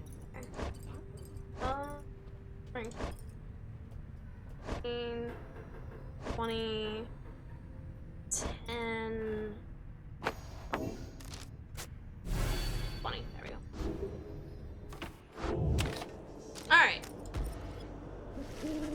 Once more you have gained the fullest land, where among you may go free, but first you may fail of it. Reader, your companions are gathered there under the fall. They shall be counting on you. Indeed, as the cycle of the rites turns ever faster, so, too, is our plan set in motion. My agents in the Commonwealth are beginning to cause a bit of a stir out there, and word has reached high places that the rites are ending. This is our chance, though let us not despair should victory elude us here. We shall make the most of whatever Scries has in store for us. That is to say, good luck, my boy. It is time. He's just making sure his mommy's attention is important. Eh.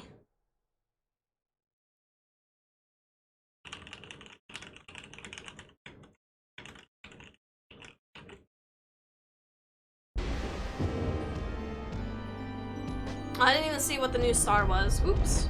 Oh well.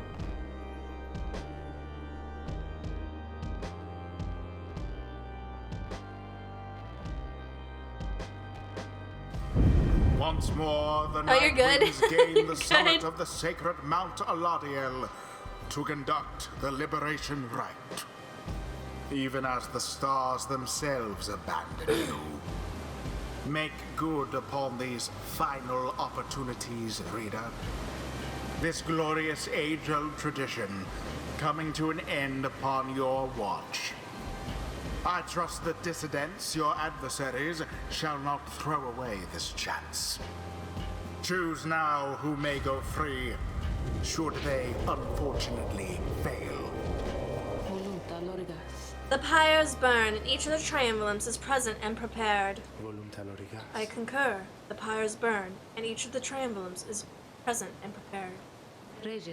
Then, anointed one of the citizens, come forth now and declare yourself, and pay any respects you have unto your adversaries, the Nightwings. Barker bursts out from some hidden corner, laughing as he paws at his mask. A real pleasure to be here, mates, truly. Baka Ashpaws. Call me Baka. Though alright? By the by, it was a real pisser getting here, you know. Sentira l'ostium. Begging your pardon, Barker Ashpaws. You thusly speak upon the summit of the sacred mountain. Oh my, so terribly sorry to offend you there, lassie. I forgot we got the stars above there to make me watch me language. Though, let's get something straight here, lassie. I don't give a bother for your sacred mountain, so you take it and you can shove it. Me and my pack, we're just here for the laughs, you got that? And the other side ain't any better than this one. We ain't interested in your freedom. But, just the same, we're gonna get it. Take it from those wee little babes that are so antsy for it. Hear that, you Nightwings? You better put up a good fight here, or I ain't gonna be happy. Understand? He then shoves his mask back on. Right. Come on then, let's hurry up and get this damn thing started. ᴛᴇᴇs. Nightwings, your decision. On whose behalf shall conduct the liberation rite? Liberatus. Reader, I would ask you to choose wisely, but I'm sure you have no other way. Fuprama lira. And you, prepare your song, Tark. Pelantaseres. Of course, Celeste. Whom do you intend to liberate? I'ma do my best to get you out of here, Rukey. I failed you once, I won't fail you again. Hopefully. Rukey. Well, better luck to me this time around, I guess. Who shall be at his side? Oof.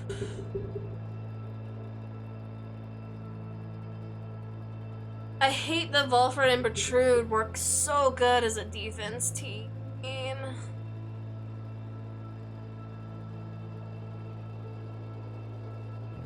But they're also gonna be really, really fast.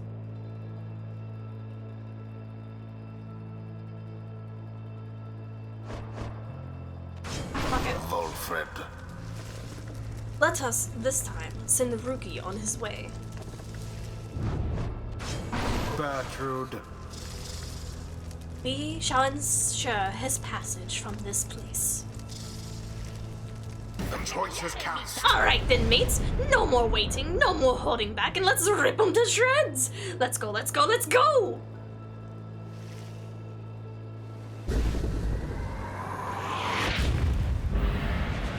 Commence.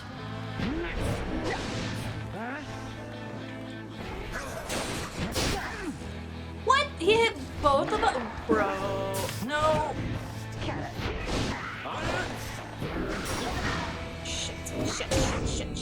Shit. I wasn't ready for him to hit both of us.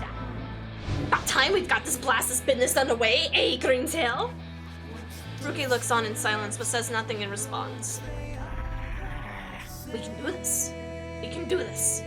We can do this. We've got him before, we can do it again. We can do it again. It seems Rukey feels uncharacteristically confident in the outcome of this liberation rite. You were never no fun at all, Greentail. You know that, eh? You were never cut to run with us. So, if I end up getting out tonight, don't you go thinking you can have my spot, you get me? My pack would sooner chew you up. Now, just think on that, and we'll go and wipe the floor with you.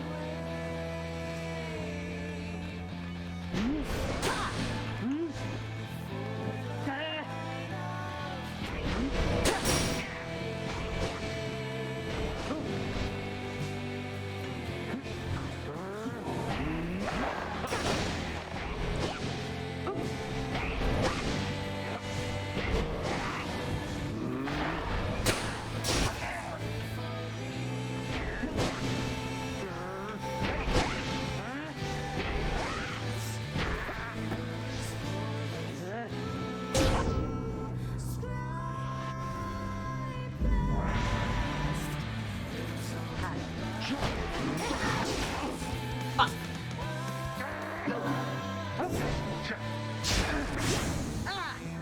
How did he get both of us? Are you real? What's the point of the auras if they don't work anymore? What in the? Alright, mates. Something's gone right funny with that orb, as I can tell. Better laugh it up while we still can, eh? Indeed, something strange has happened to the celestial orb. It shudders now as if those possessed by the same chaotic powers as your adversaries. Wait, what? Wait, what? What does that mean?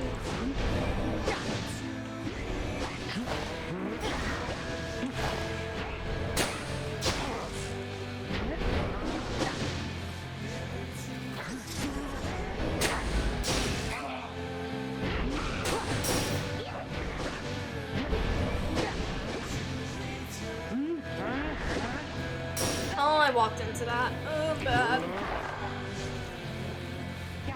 Holy fuck! What was that? What was that throw?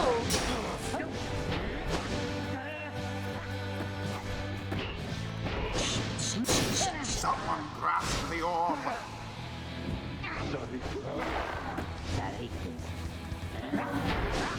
Pathetic. Dude, how are they getting these They combos? simply threw it in.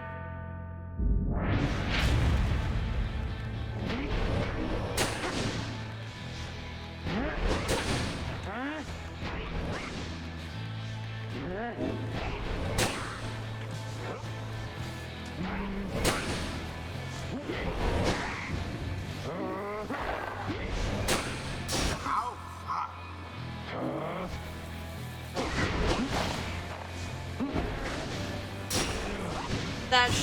That's bullshit, dude. Bullshit.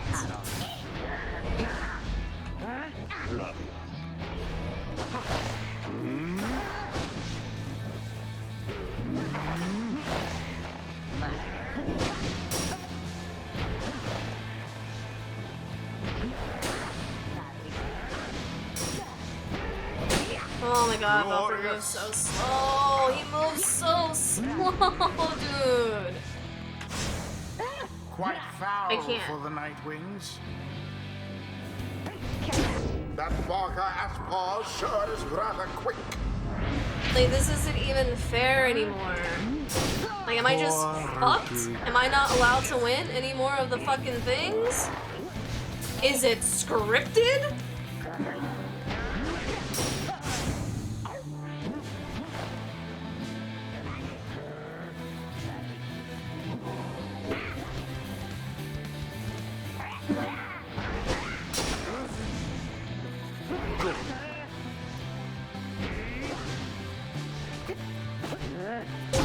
Glory to the scribes.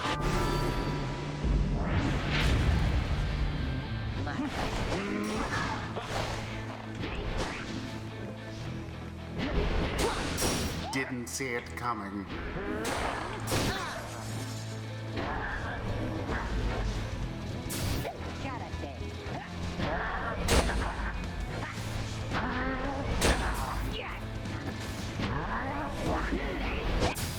To each his own.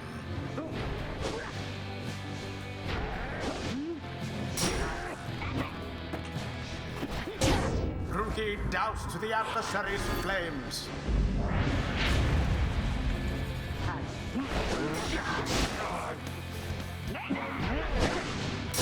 No mercy shown.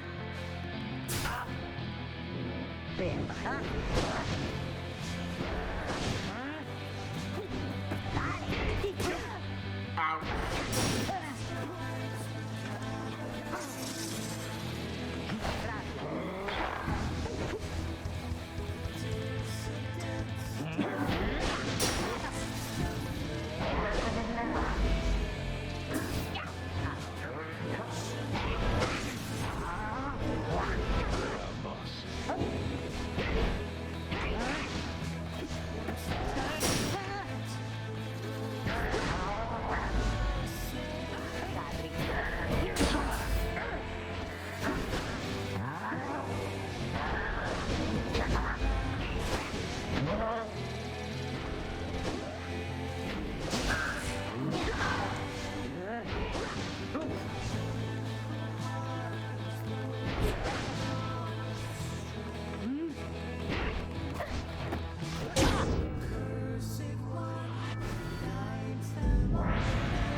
it is at last. Fuck me, dude. The Nightwings proved their worth. Rather convincingly, I must admit. We're sending our boy to the surface! Thus ends the liberation rite. And thus, the scribes have chosen. The exile appointed by the Nightwings shall be freed, absolved of all misdeeds, return to glory in the Commonwealth. His adversary and all others shall remain to carry out their rightful sentences.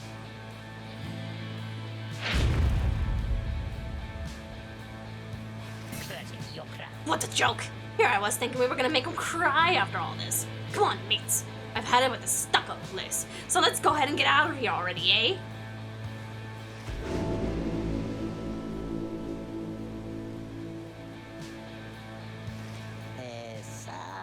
So, what now?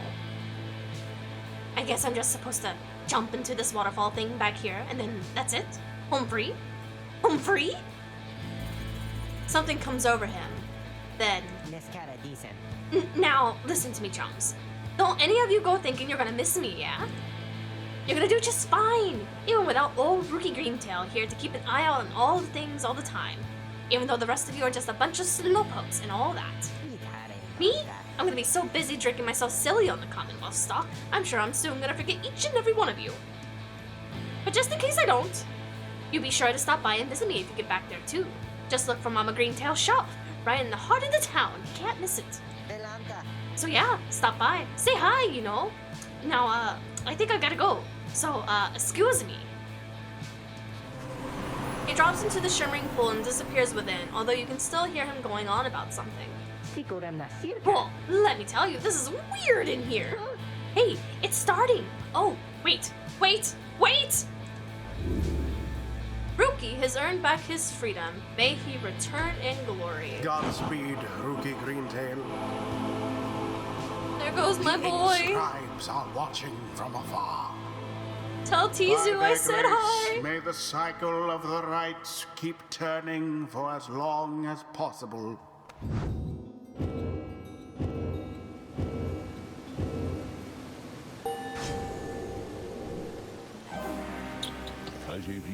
The rites demand we act as one mind, in perfect unison and harmony, and free of any doubt. I have grown more accustomed to being part of the Nightwings as of today. Casting a sprout Velfer sapling spawns faster than usual and gains a larger aura after the Velfer may detonate the sap with aura burst. Nah. Ooh, just barely. May the scribes have mercy on us all. May the scribes have mercy.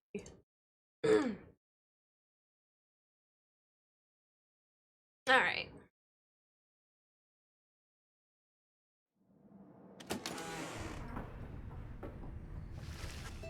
We prevailed in the liberation against the dissidents. Already does the Black Wagon feel quieter than usual without Rukey, who returned to the Commonwealth. Overhear some of your companions reflecting on this. ᴛᴇs. It never grows easier having to say farewell to one of our own. We shall make do without him here. You wonder who, if anyone, among you should be the next to go. We have but few such liberation rites remaining. Exactly how many I do not wish to speculate about as of yet, until such time we can better say for certain. Under no circumstances would I suggest this ideal, however, it is opportunity enough that our plan may, yet, succeed. Although, all of these setbacks, I fear. Belford trails off and then falls silent. Some of the others exchange looks. They're beginning to understand. With the rites soon ending, everything which Volfert has sought, both on his own and for many years, and now with all of you, it may have all been in vain. The hush spreads to the others. But not to you. You then proceed to do something that none of them seem to expect. You raise your voice. Each of your fellow exiles turns to you, their expression asking you what to do with a question with no easy answer. What are we going to do? As you meet ŽʻŌĆ£gaze, the words for the occasion begin to crystallize in your mind. You are searching for the right words. As all of your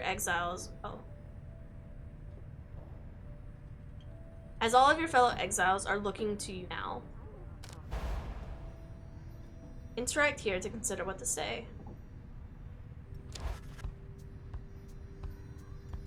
You tell them that you have all stood together time after time throughout the quest and are now poised to seize upon a glorious opportunity.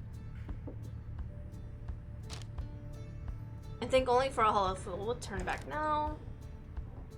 Oh. You tell them that you are not going to mince words with anyone else here. You tell them that you have all struggled to have come this far in the downside, the many challenges of which you've faced. You tell them that you've all stood together time after time throughout this quest. Your path to freedom is still laid bare before you all. True freedom is not waiting for you in the Commonwealth. Meanwhile, the stars themselves are shining for you. Oh, I can change all this? No, it's okay. All of what transpired can be mere chance. You all now have a divine duty to uphold. You all stand poised to ensure the world you leave behind for your loved ones, for each other, is a world worth living. If you can believe any of this, then believe, above all, in each other. Believe that the plan may yet be achieved.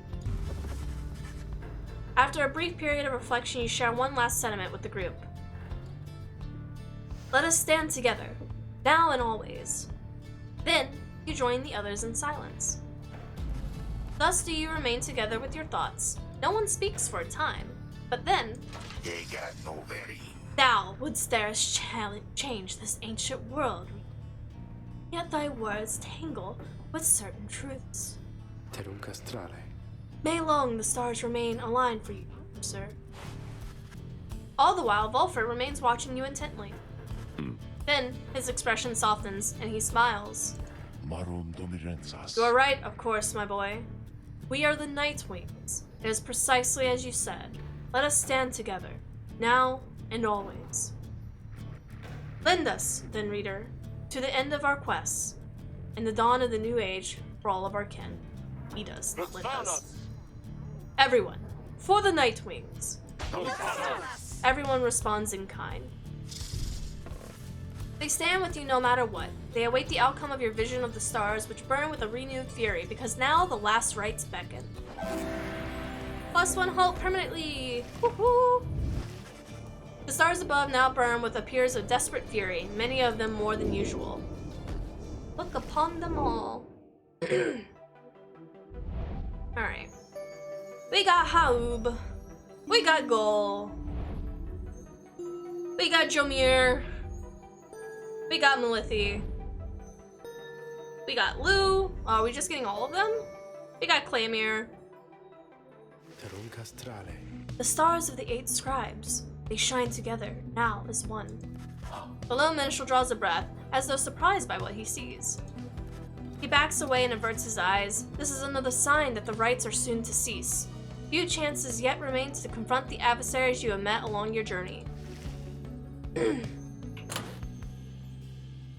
Oh, we gotta fight the harpies. Not good, not good. Alright, let's find them. Find them and then end this. Worm and worm demon bitch. Oh, are they not? Huh. They are not an option. That is unfortunate.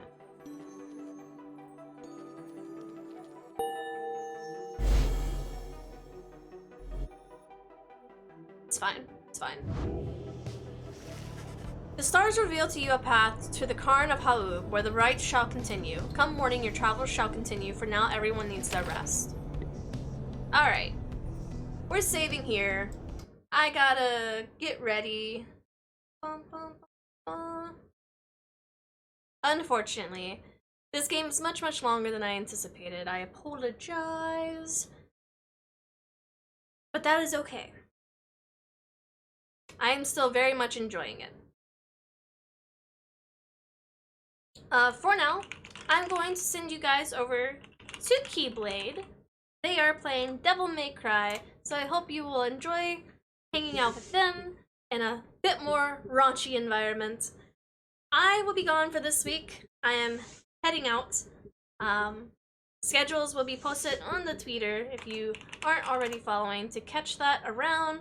I will briefly be posting on Discord, but for pretty much the next 4 days, it'll probably be radio silence from me.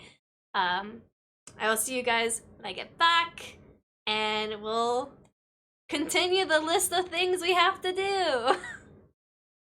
But thank you very, very much for enjoying Pyre with me. Have fun wherever you're going. Safe travels. Thank you. Thank you. Thank you. Thank you. And you guys have a good rest of your week too. Be safe.